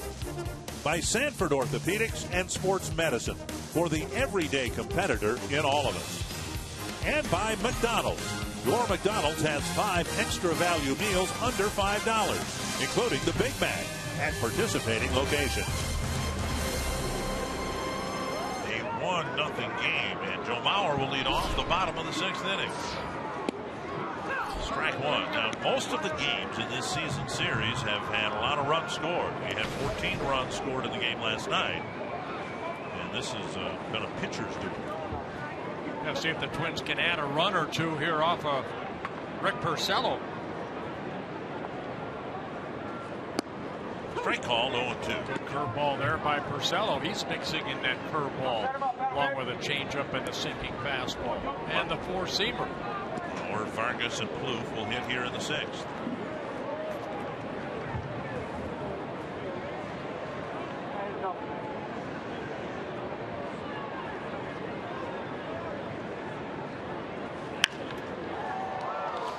Fouled on the left field line. Hey, we want to pass along a speedy recovery to Twins coach Joe Favre, most recently seen in the third base coach's box. But Joe had hip replacement surgery today, and it all went well. Yeah, get well soon. I had mine about 3 years ago, and I know what he's going to go through. He'll have a speedy recovery. We talked a little bit about what the rehab was. And is. Finally conditioned machine that he is. He ought to be able to get back here pretty quickly. About 4 or 5 months, yeah. He'll be ready by spring training. They're hoping he might be able to actually be around here by the end of the homestand, and wish him the best. Yes. 2 strikes to Mauer starting the 6th inning. Again, Vargas and Plouffe will follow.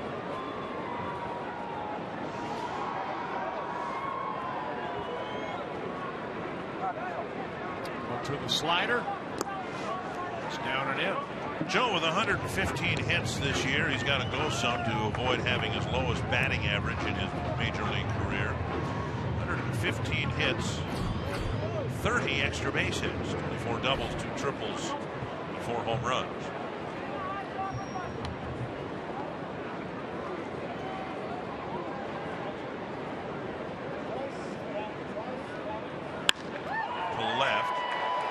Martinez retreating on the track, reaches up, last instant makes the catch, 1 away. Before Vargas gets to the plate. Fan Appreciation Weekend coming up this weekend against the Indians. Fans in attendance can win all kinds of great prizes and gifts on Friday and Saturday.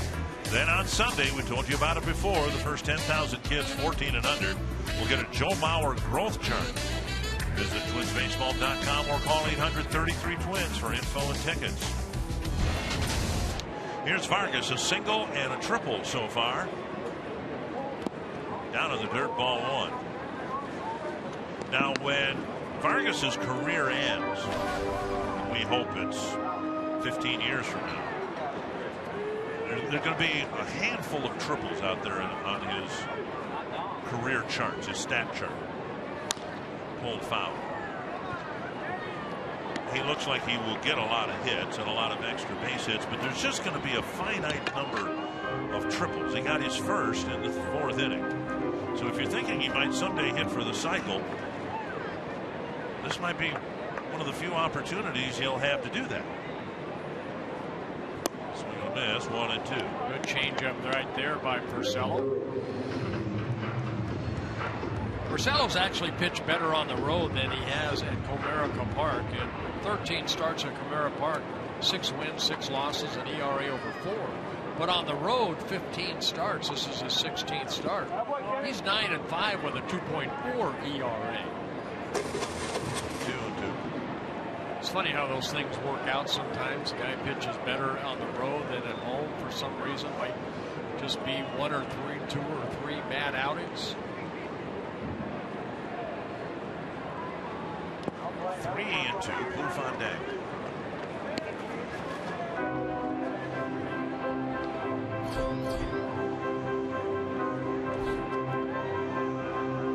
It was Vargas' leadoff triple in the fourth that led to the only run of the game so far.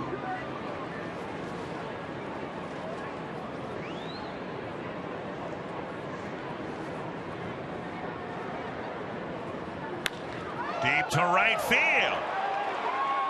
There's the home run.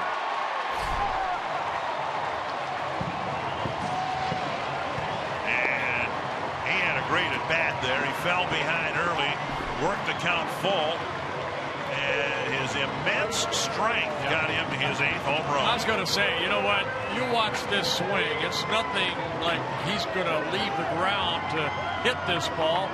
The big man just kind of weighted back nicely. And watch this pitch right here. 3-2 pitch, a sinker.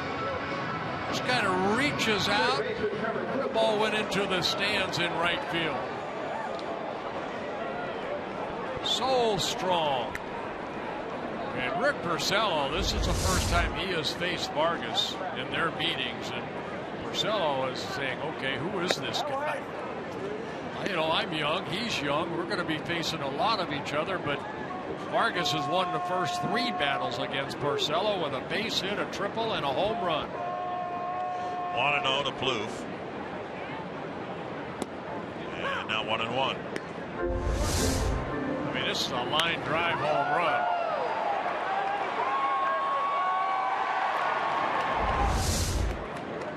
Very strong. Up. Chased by Cabrera, chased by Kinsler, and Kinsler calls him off, makes the catch, 2 away. Well, now all that Vargas needs to get is a double. And he's already got 9 of those.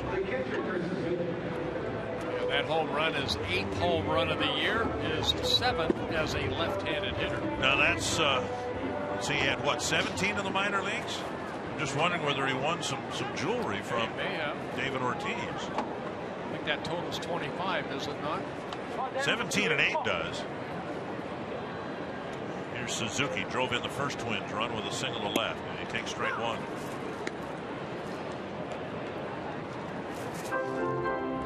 That home run allowed by Porcello, his 16th home run allowed this year.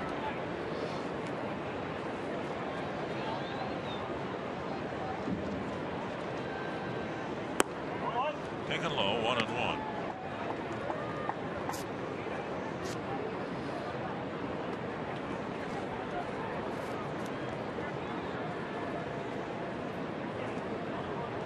Chicago's taken a 4-3 lead on Kansas City in the top of the 4th inning.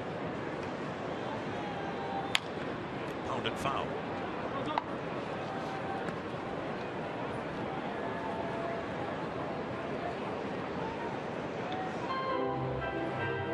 Nolasco's been brilliant. 6 shutout innings and now a 2-0 lead.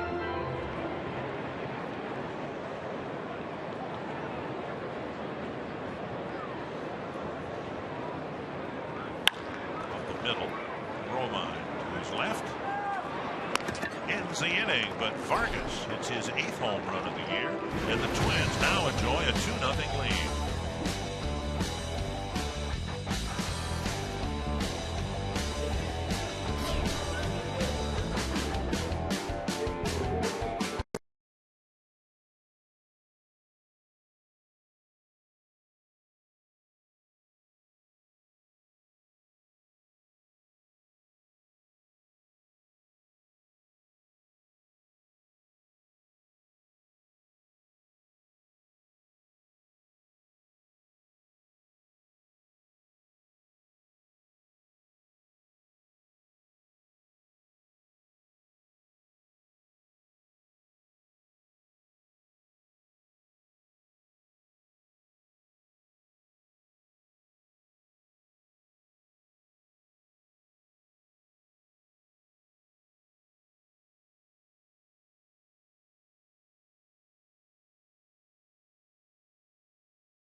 The Twins up 2-0. Well, it's a Kenny's Vargas show, really. I mean, Ricky Nolasco, 6 shutout innings, has allowed only 3 hits. Had a couple double plays turned behind him.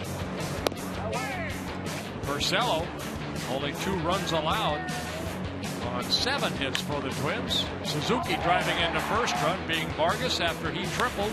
And we just saw Vargas hit his 8th home run of the year, a solo home run, so a 2-0 Twins lead. Tigers have 3 hits. They've been singles. 2 of them have been erased, or 2 of the base runners have been erased on double play grounders. One of them was a walk. So Nolasco backing up a good start in his last outing with an even better one so far here tonight. 1 strike to Torrey Hunter. He'll be followed by Miguel Cabrera and Victor Martinez. 1-1.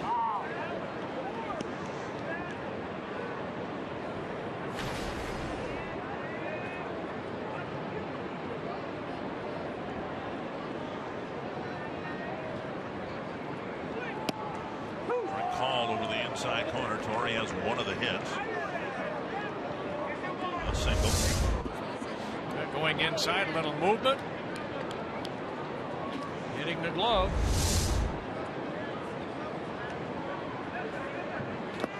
And strike 3, a breaking ball in the dirt. Hunter tagged. 1 away in the 7th. And strikeout number 4 for Nolasco.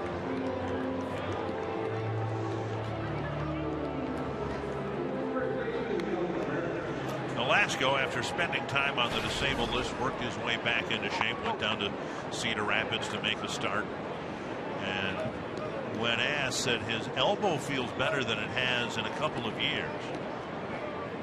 Well, then it's incumbent upon him to pitch better after being on the disabled list. Boy, has he ever come up with a couple of good ones here in September. Here's a high fly, right center field.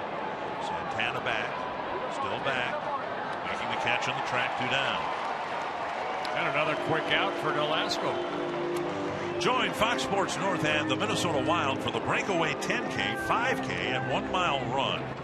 Coming up on Saturday, benefiting the Minnesota Wild Foundation. All participants receive a t-shirt and a pre-sale opportunity to purchase Wild single game tickets. For more info, visit foxsportsnorth.com. Click on the More tab for details. 2 down quickly here in the 7th. And now Victor Martinez. Martinez has 1 of the hits. Single leading off the 5th inning. Only got as far as second base.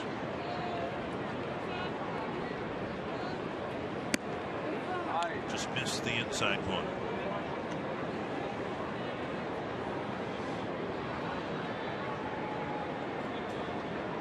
The playoff field starting to take shape. Don't know who's going to play who yet, but the Angels are in. The Orioles might be in tonight. Nationals might be in. 2-0.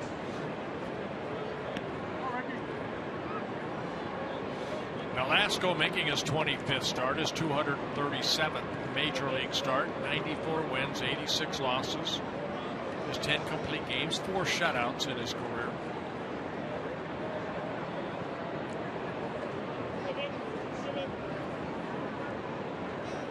Suzuki sitting away.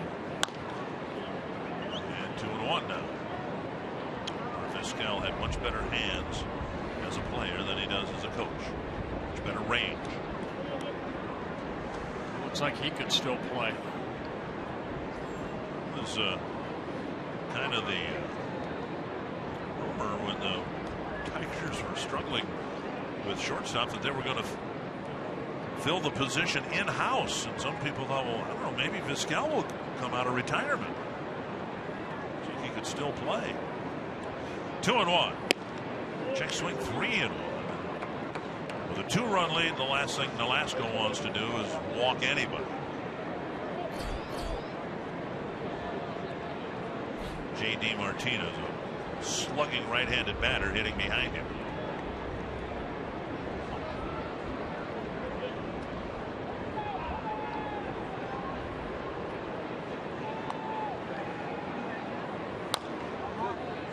Nolasco's come up with some big 3-1 pitches. He had a 3-1 pitch to Don Kelly, got a ground ball double play.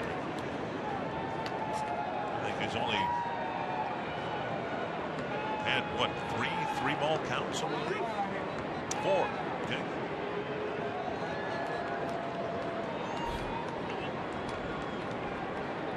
Yeah, this will be pitch number 90 for Nolasco. Looking for the final out here at the top of the 7th.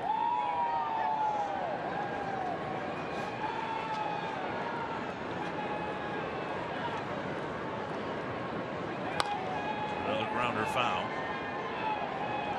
1 run over 7 innings in Cleveland. And actually, probably give him a little credit for his 5-inning outing against the Angels. The way they were scoring runs, he only gave up 2 earned runs to the Angels to start before that. Very nice. Look at that. 16-16 are his most thrown pitches in an inning in the 2nd and the 4th. Another 3-2 coming to Victor Martinez. And another great at bat for Victor Martinez. He'll deliver a 2-out single and get Martinez to the plate with a man aboard. If you foul off enough pitches, hitters will say you will get something good to hit. Pitchers will say that too. You can't keep making good pitches. Eventually, you're going to get too much of the plate, right? Well, you know, Nolasco's excellent control. Both these starters here today have throw strikes. J.D. Martinez has walked and hit a little nubber. Nolasco made a nice play to retire him in the 5th. Fox Tracks presented by Carrier.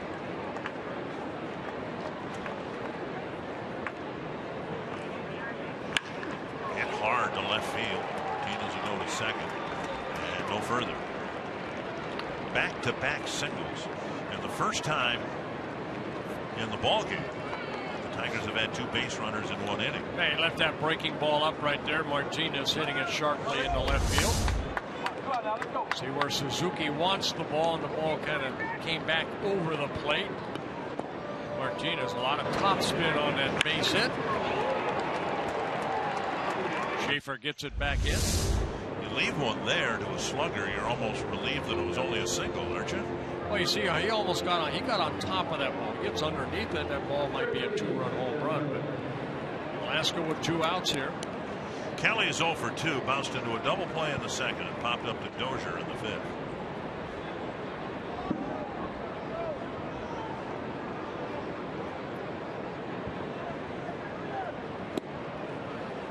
Changeup drifted outside. 1-1.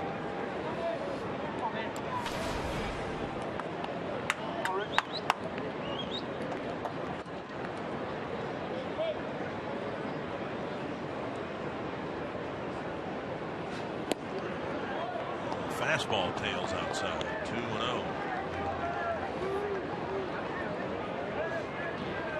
Rick Anderson on the phone, but this is where you want to make some good pitches right here if you're Nolasco. You have pitched great so far. High fly to left. Love those sacrifice flies with 2 outs. Jordan Schaefer puts it away. 7 shutout innings for Ricky Nolasco against the Tigers.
Nolasco looking like 2 runs might be enough. Well, he's been pitching outstanding. 4 strikeouts for Nolasco, 1 walk, a couple double plays turned behind him. Only 5 hits, and 2 of them came in succession last inning with off the bat of Martinez and J.D. Martinez. But Kelly flying out.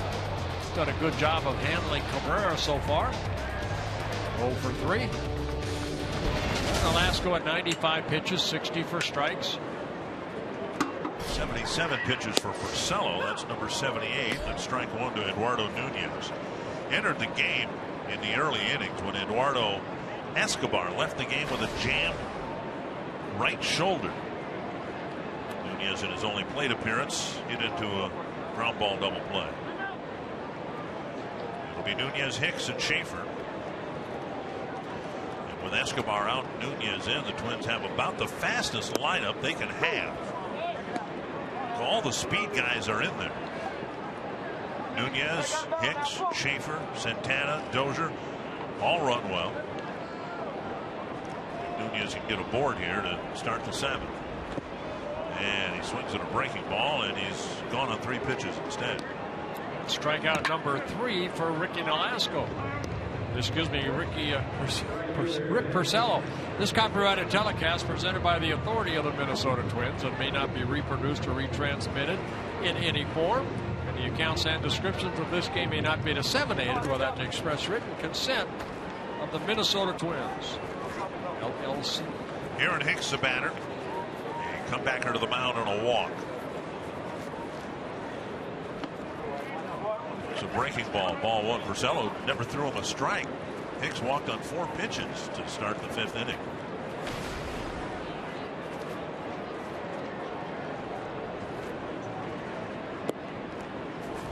Six straight out of the zone from Porcello to Hicks. Well, you know they're watching the scoreboard in Kansas City. They're watching the Royals play. The Royals trying to come back against the White Sox in the 4th inning, but this game is 3 innings ahead of their game. So they're well aware in Kansas City that the Twins are 6 outs away from handing the Tigers a loss.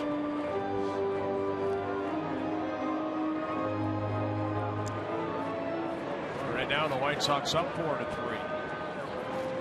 2-1 to Aaron Hicks. Popped up near the tarp. And back in the seats, 2-2. As promised earlier in the game, we have the AT&T fan photo of the game. You can tweet your photo to #NorthFanPhoto and a chance to be shown at an upcoming broadcast brought to you by AT&T. A nice group picture. Dan Gladden's in the middle of that. Why would they ruin a picture by putting Dan Gladden in the middle of it?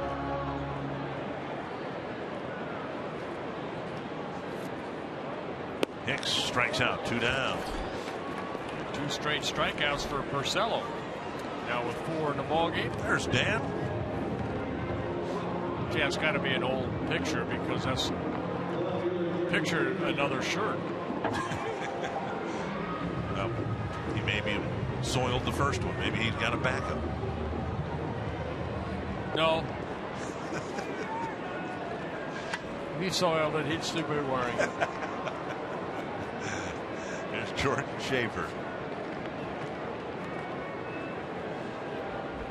Strike over the inside corner. Man, Porcello's really going to work on the Twins here. 87 pitches, and he's making a lot of strikes through the bottom of the Twins batting order.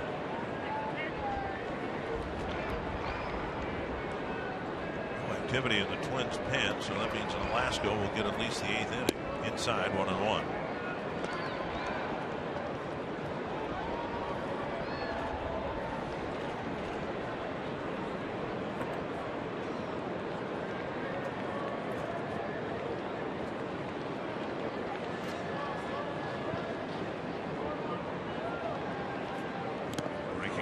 Strike 2.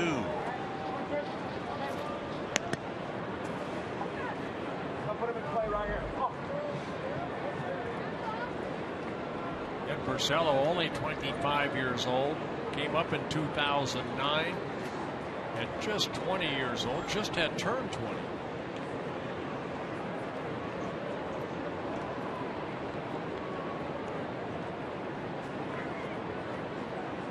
1-2. Just off the plate, 2-2.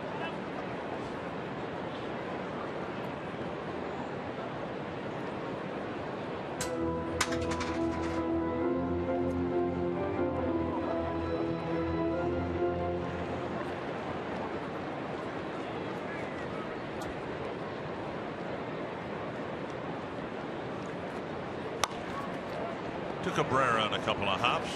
Really good bottom of the 7th inning for Rick Porcello.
Studio.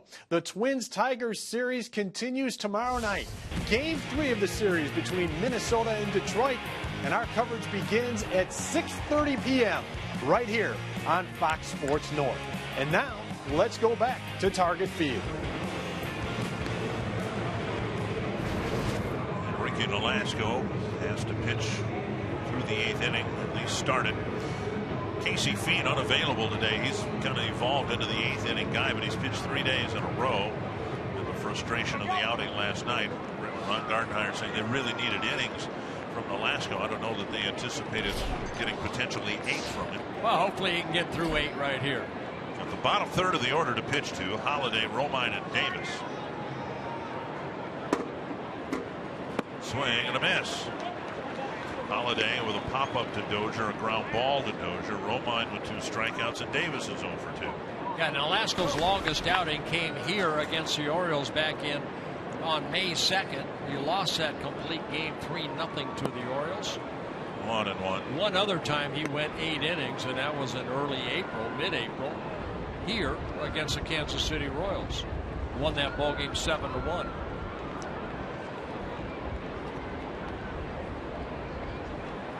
Fouled away 1-2.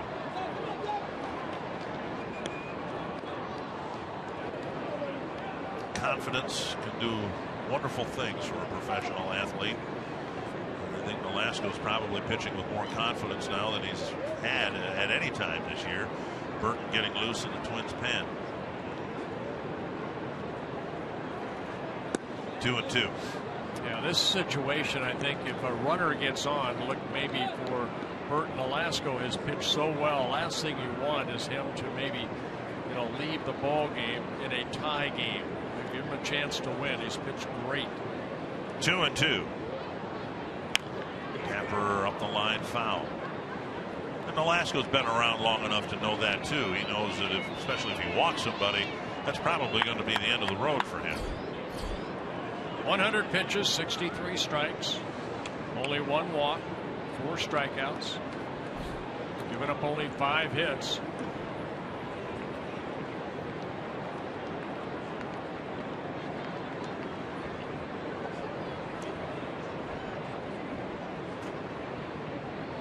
Slow breaking ball rolled to short. Nunez fires pitches across, 1 down. And you see what that slow breaking ball does. It makes that hitter reach out. We saw it from Kinsler in the 4th inning on that curveball. We're right there, Holiday kind of reaching out, hitting that ground ball out. Ball just kept going away and just take the power out of the hitter with that good tight rotation breaking ball. 1 down, and here's Andrew Romine. They are partying on Utah Street.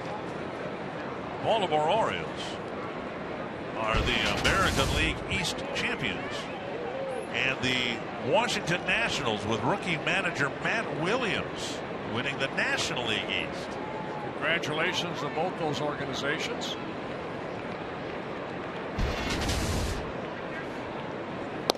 We might have an all California World Series. We might have an all Beltway World Series if the Nationals and Orioles get there. 1-1. 1-2. Big slow curveball there. I was talking about earlier, he can change speeds with that breaking ball. That one there probably clocked at 72, and then he comes back with another one at 73 and picks up a strikeout of Romine that struck out now 3 times. Bring up Rajay Davis and a devastating curveball. That ball looked like it was coming in at the letters and just dropped straight down. Almost went into the dirt. 2 down in the 8th, and now Davis.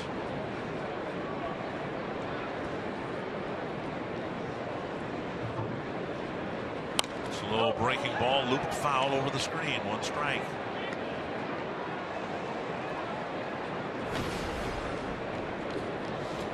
Five strikeouts, 11 ground ball outs, couple double plays turned behind him, 6 fly ball outs, and 1 runner thrown out. On the base pass, that Kinsler, when he led off the game with a single, got thrown out at second. If he gets Davis here in September, 20 innings pitched, 3 earned runs allowed. 0-2. He got him to bite on an inside breaking ball. What I like to see right here, first of all, going back out there for the 8th inning, also coming off an outing in Cleveland in Game 2, where he lost 2-0, but he threw 117 pitches. That's why he was brought on board to lead this pitching staff. Right.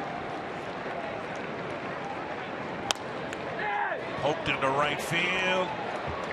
8 brilliant innings of shutout ball from Ricky Nolasco against the best hitting team in the big leagues.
to win against the Tigers, who are in a big spot right now trying to wrap up a division title. Stay with us directly after the game for Twins Live, presented by CenturyLink. We'll break down a big night at the plate for Kenny Vargas. He has delivered 3/4 of the way to the cycle. We'll talk about Ricky Nolasco shutting down this potent lineup for the Tigers, and we'll take you inside the clubhouse and hear from Ron Gardner, get an injury update on Eduardo Escobar and a timetable there, and hopefully a little celebration of winning a game that matters, guys. Big spot here for the Twins to finish this one off. Danny Santana will lead things off as for Vargas in his pursuit of the cycle. Somebody's got to get on base here. Unless we have a bottom of the ninth, and that's the funniest swing Danny Santana's taken. Porcello starting him off with that little breaking ball. Terry Steinbach looking over at Tom Bernansky, the hitting coach, saying, "You teach him that?" 2 strikes to Santana. And now 1 and 2. Santana, Dozier, and Mauer. Then Vargas would hit 4th this inning. But I don't think anybody here, at least Twins fans, don't want to see a bottom of the ninth. So we'll see if the Twins can get Vargas up there with a shot for the double in the cycle here in the 8th inning. Another pitch down and in, and Santana strikes out 1 down. Yeah, Porcello has struck out 3 of the last 4 batters he has faced, now with 5 strikeouts in the ballgame. The most popular way to follow September pennant races is with MLB.com @BAT, the #1 app for live baseball. You can enjoy live look-ins, replay reviews, score stats, live radio broadcasts, and the MLB.TV game of the day and more. Get @BAT for your smartphone or tablet on the App Store or visit MLB.com. Dozier takes a strike. Since Vargas's home run, Porcello's just absolutely shut the door. Twins haven't gotten the ball out of the infield since then.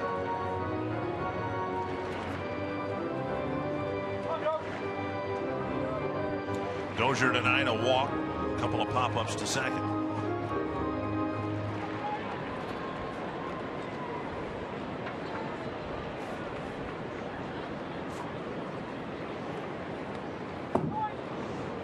If Vargas doesn't come to the plate, adds to the peculiar nature of this game, where a cleanup hitter would only come to the plate 3 times. Jim Johnson and Blaine Hardy warming up. And Glenn Perkins warming up for the Twins. Well, it just shows how both starters have done a good job of control in the damage.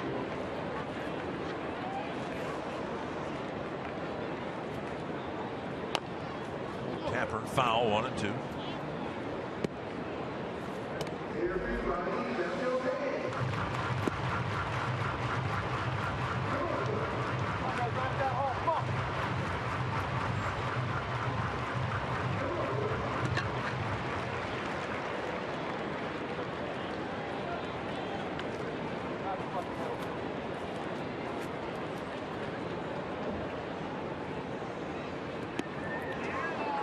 Foot in front of the left-handed batter's box, 2 and 2.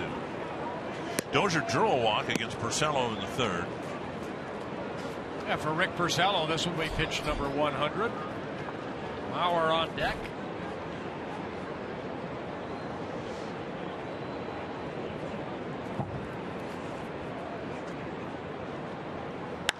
High pop up again to the right side. This time it's the right fielder Hunter coming in.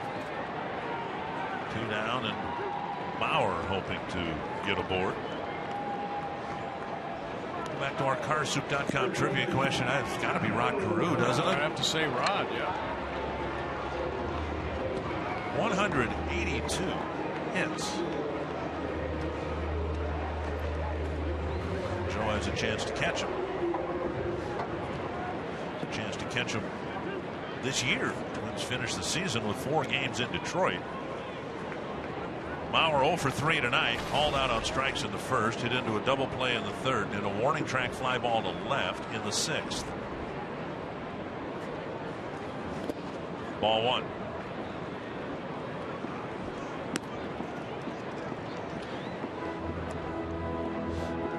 Rick Porcello's pitched a whale of a ball game himself. That's all you can do, and out any run support for the 2nd straight start for Porcello is keep your club in the game. He was hooked up against James Shields in his last start in Detroit against the Kansas City Royals. He lost 3-0. The top of the Tiger lineup will face Glenn Perkins in the ninth. 2-0 to Mauer. Fly ball to center. Porcello, if he's done after 8 innings, he pitched a whale of a ball game here tonight. But the Tigers are down by 2. Glenn Perkins coming in to try to pin down a save.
Tigers top of the lineup is a CenturyLink link to what's next. David Price will pitch to the Twins. Kyle Gibson will pitch to the Tigers. And it'll be the series finale here.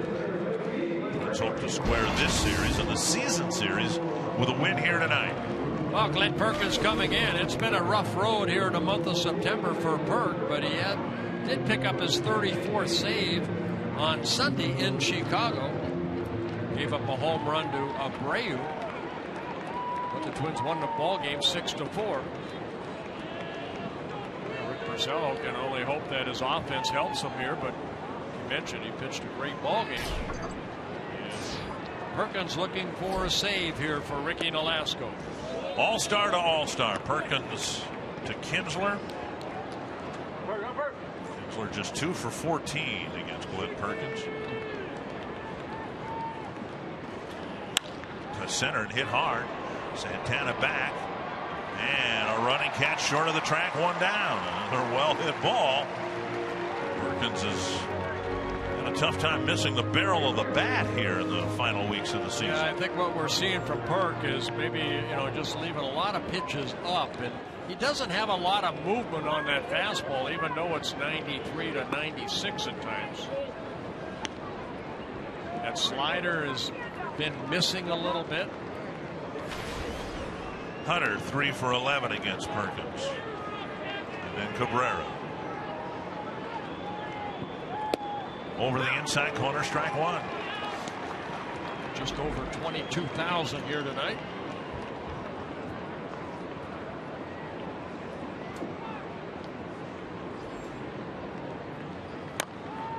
Chopped up the line, 2 strikes.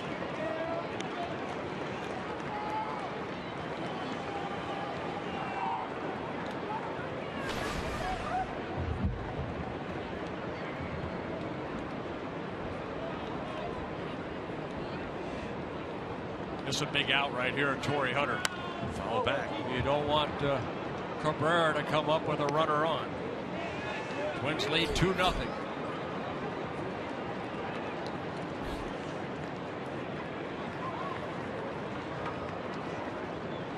Oh, 2 to Hunter. Fisted to short left center field. Santana coming in, and Schaefer can't handle the ball. Now the throw to second, and Hunter's in with a double. Well, he got jammed right there, but Torrey just hit it in the right spot, the triangle between left, center, and short, where none of the three gentlemen can be able to get this ball, even though it's up in the air for a long time. Santana couldn't get there. Schaefer's the only one that could get close. And Torrey Hunter with his second hit. See where they're playing pretty deep right there. Torrey, big swing. First of all, that kind of makes you go back first. And by the time they could react, the ball fell in. Here's Cabrera. The outfielders will be playing even a little deeper now, trying to make sure that Cabrera doesn't get an extra base hit. Bouncer to short, but it'll leak through. Hunter to third, Cabrera to first, and Hunter's going to be held at third. So here come the Tigers with a line out and a pair of hits against Perkins. And Victor Martinez coming to the plate.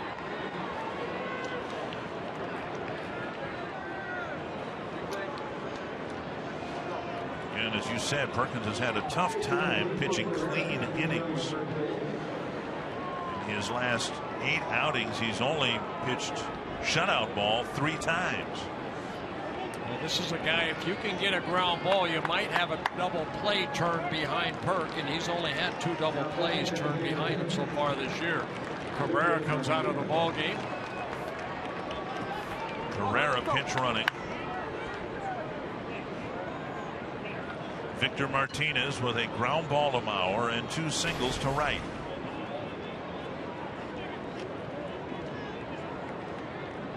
Martinez homered the last time he faced Perkins, and he's 6 for 16 against him.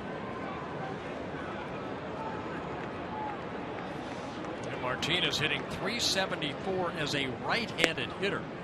High ball 1. So it doesn't matter what side of the plate this guy hits from. He's going to have good at bats.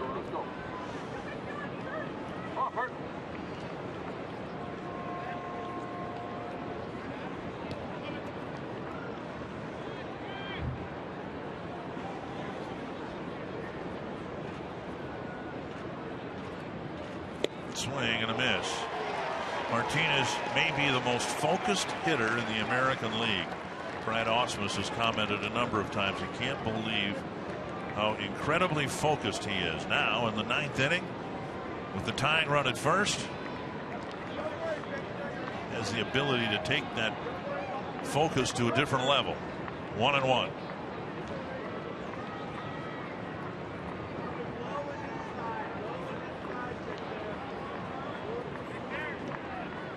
Popped up, and Dozier underneath it. 2 down. And that'll leave it to J.D. Martinez. That's a big out right there. Last time the Twins shut out an opponent, you have to go back to July 8th in Seattle when Phil Hughes beat the Mariners 2-0. Martinez with a walk and a single tonight.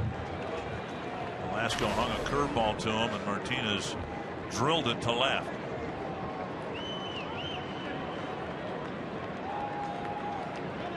J.D. Martinez is 0 for 4 this year against Perkins. Pitch up high. See the velocity of Perkins. We see him at 91, 92. You know, during the summertime, we saw him 94 to 96. So the velocity down a little bit. Came inside at 92, got it in on the handle of the bat. 1-1.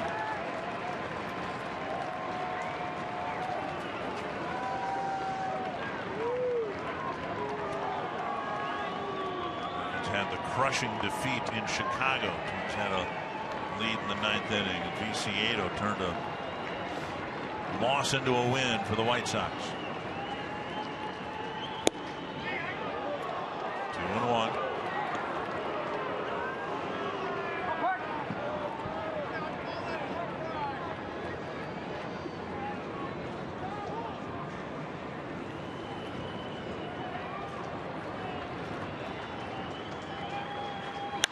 High fly to deep right field. Hicks is back. Gone a 3-run home run for J.D. Martinez.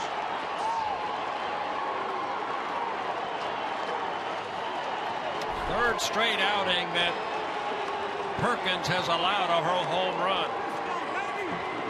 A fastball away, and Martinez went with it and hit it right over the limestone for a 3-run home run, his 23rd of the year.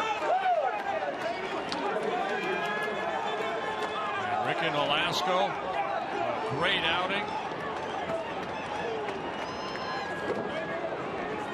Is wasted. And now Kelly. 1 strike. It looked like it hit the top of the corner of the limestone out there.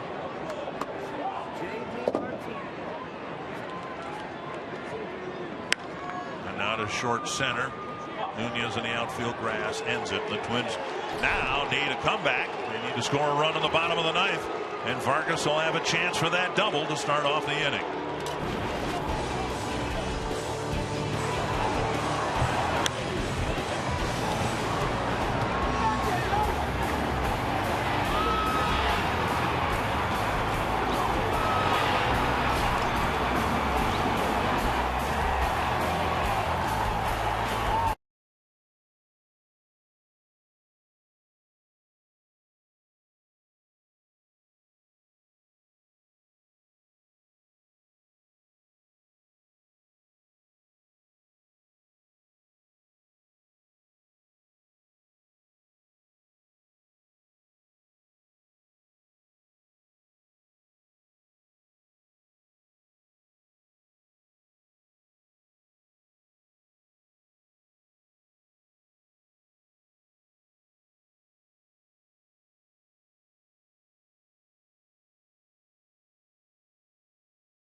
Allowed a 3-run home run by J.D. Martinez.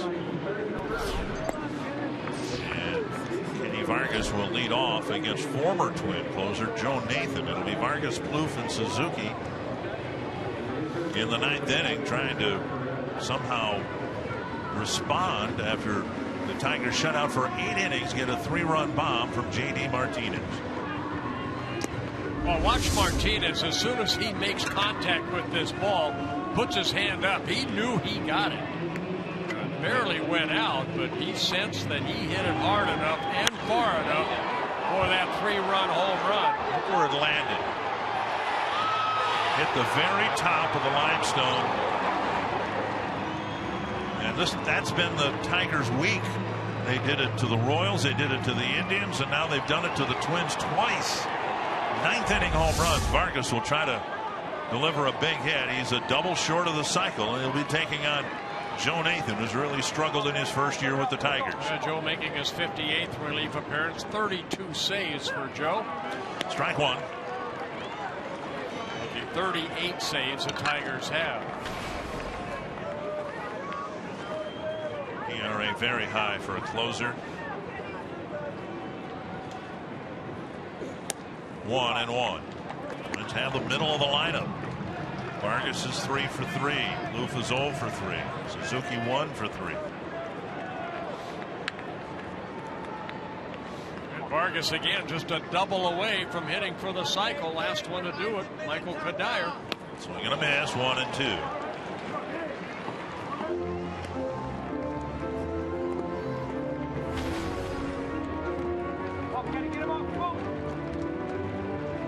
Vargas has scored both of the Twins' runs.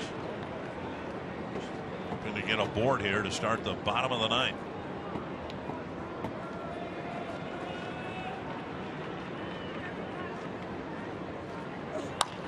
Pulled to the right side. Cabrera cuts it off. Don Kelly at first makes the play, 1 down. And that'll bring up Plouffe. Kelly moving over to first base. Hernan Perez at third. Rajai Davis is in left.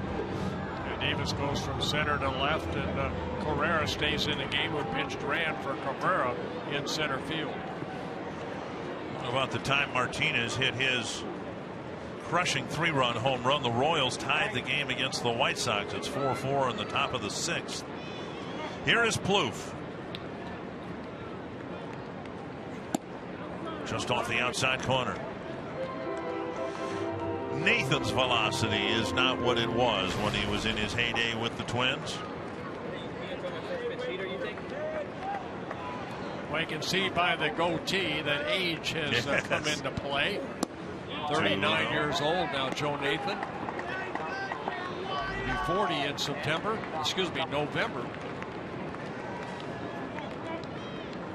All-time Twins leader in saves with 260.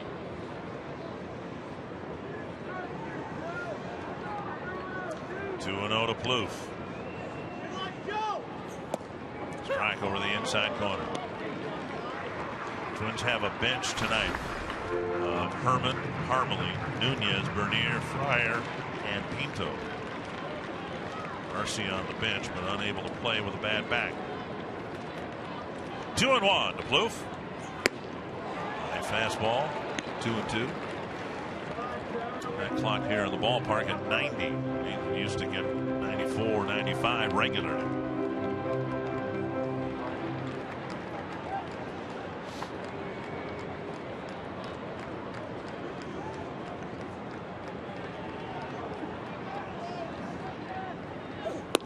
Breaking ball.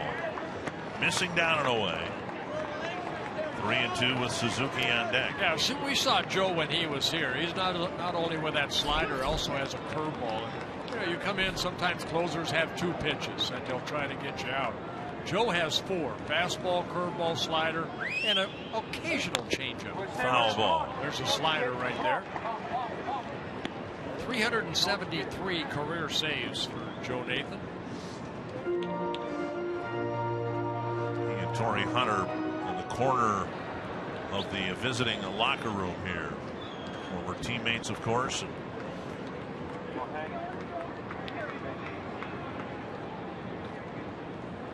the veterans trying to win their first World Series with the Tigers. 3-2 to Plouffe. Ball 4. Plouffe takes a walk. And Suzuki will come to the plate. Bernier will run for Plouffe.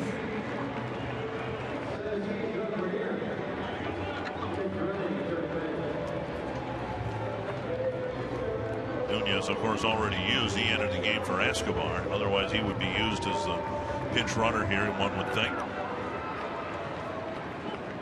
And Suzuki with Nunez on deck.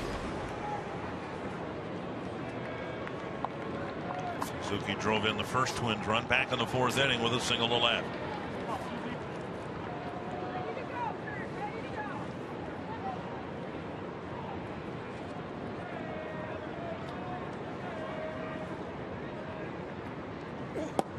Over the inside corner, strike 1.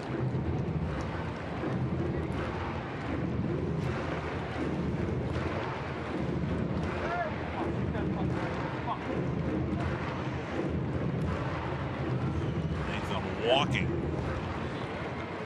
a batter every 2 innings, which is very high for him. He's just walked Plouffe. Bernier running for him at first.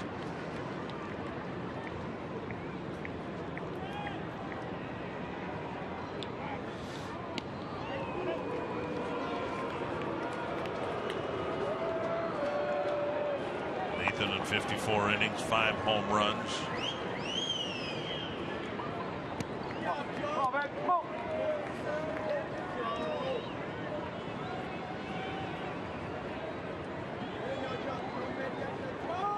0-1 to Suzuki.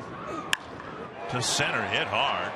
Carrera can't make the play, and it gets by him. Bernier around second, on his way to third. They'll wave him around, and the Twins have tied it up in the bottom of the ninth. A sinking line drive, and Carrera tried to dive for it, and it nearly rolled to the warning track. Yeah, bad decision right there by Carrera, the center fielder. You want to keep that ball in front of you. You cannot try to do what he just did. And Suzuki hitting this ball sharply. Carrera comes flying in and tried to make a great catch, but the ball lands just underneath his glove and then past him. So an RBI by Kurt Suzuki, getting his second RBI of the ball game on his 31st double. Suzuki at second. He's driven in 2 of the 3 runs. And now Nunez 0 for 2. 0 for 3 in this series. He's bounced into 2 double plays. And you can forget all about those with a hit here in the ninth.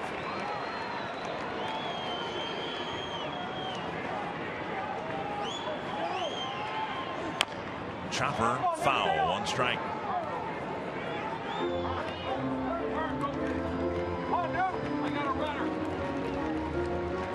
And Chris Herman is going to run for Kurt Suzuki. Runs are even, hits are even. Twins need 1 more right here. And Suzuki should get a nice hand after delivering yet another clutch hit.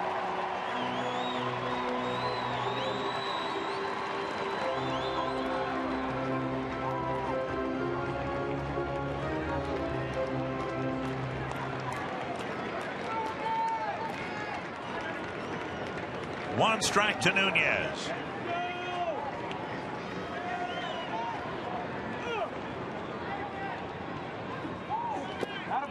Blocked by Holiday.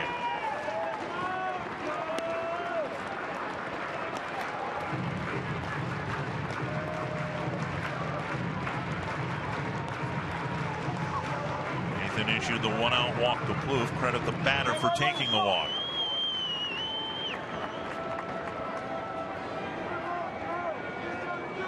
Defense pretty shallow right here. In case of a base hit, they want to try to make a play at home. Herman the winning run at second. Nunez trying to crank one over the wall. It's 1-2.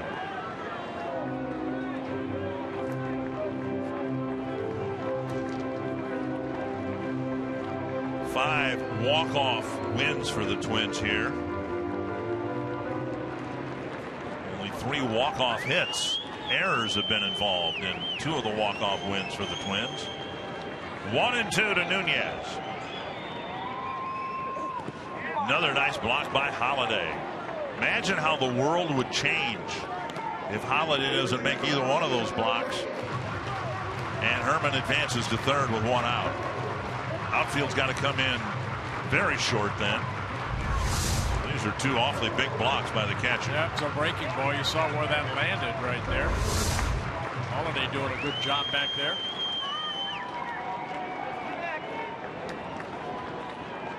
Two and 2 to Nunez.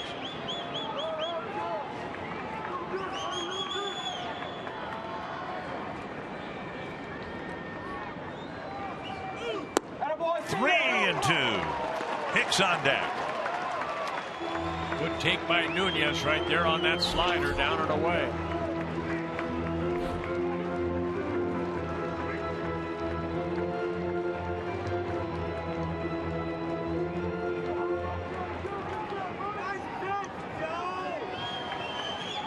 Everything's been away to Nunez. A lot of breaking balls. Full count to the Twins shortstop.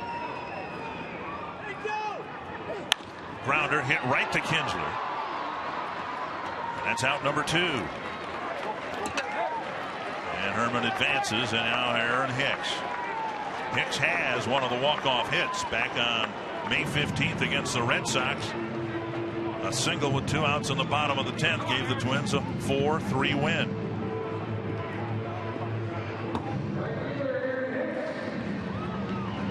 Hicks 0 for 2 with a walk tonight. Kind of like what the Twins have done the last couple of days. Down 6-0 yesterday, came back and tied it. Down 3-2 here in the bottom of the ninth. Found a way to tie this ball game. Now looking for the winning hit off the bat of Aaron Hicks. Got to get it done here. Hicks takes a strike. I do not want to have to pitch to this Tiger lineup again at the top of the 10th. Hicks takes a strike.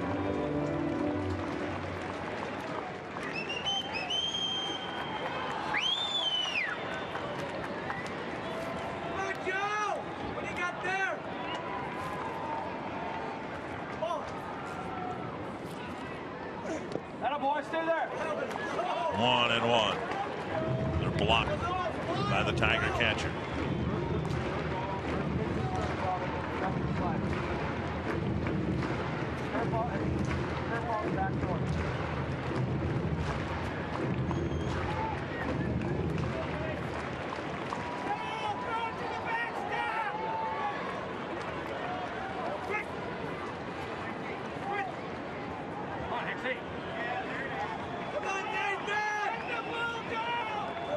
One to Aaron Hicks.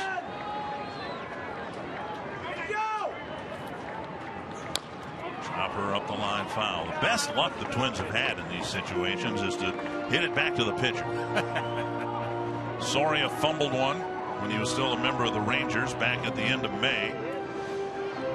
And then against the Yankees, had a force out at home, and Francisco Cervelli threw it halfway to St. Paul, trying to get the double play at first. Counted one pitcher in there. 1-2 to Hicks. Find the plate, huh?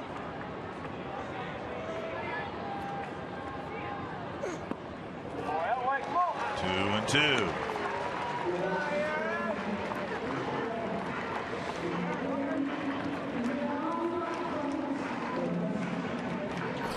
Nathan with 22 pitches.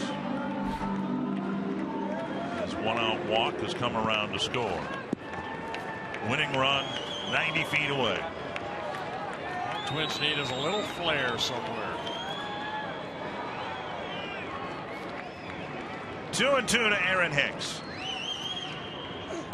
Pulled foul. Always been a big fan of those high choppers over the mound. The Tigers have the middle infield split wide open. Romine at short. I want a line drive. What we've seen from Hicks when he does get his hits, a sharp line drive up the middle. Romine's got good range at short, as Kinsler does at second.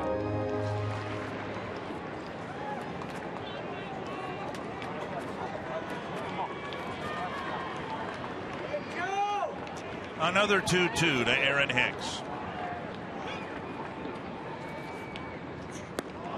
Not close. Schaefer on deck.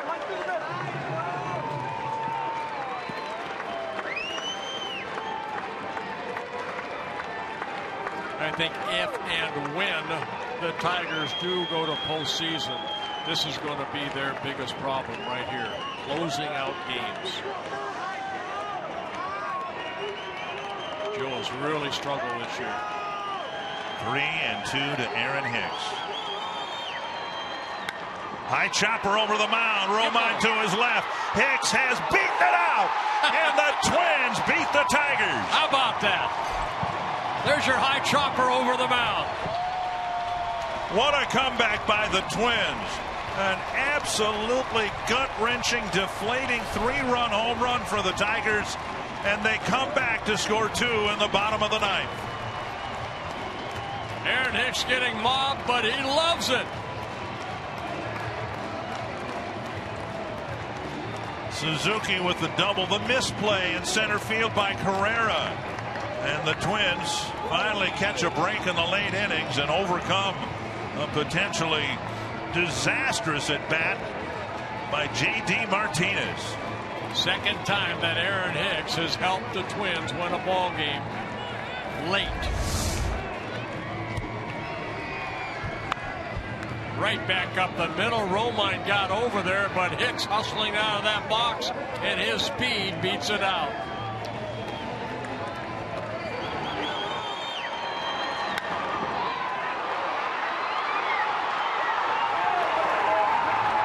Quite a comeback, especially in the context of what happened in the top of the 9th inning.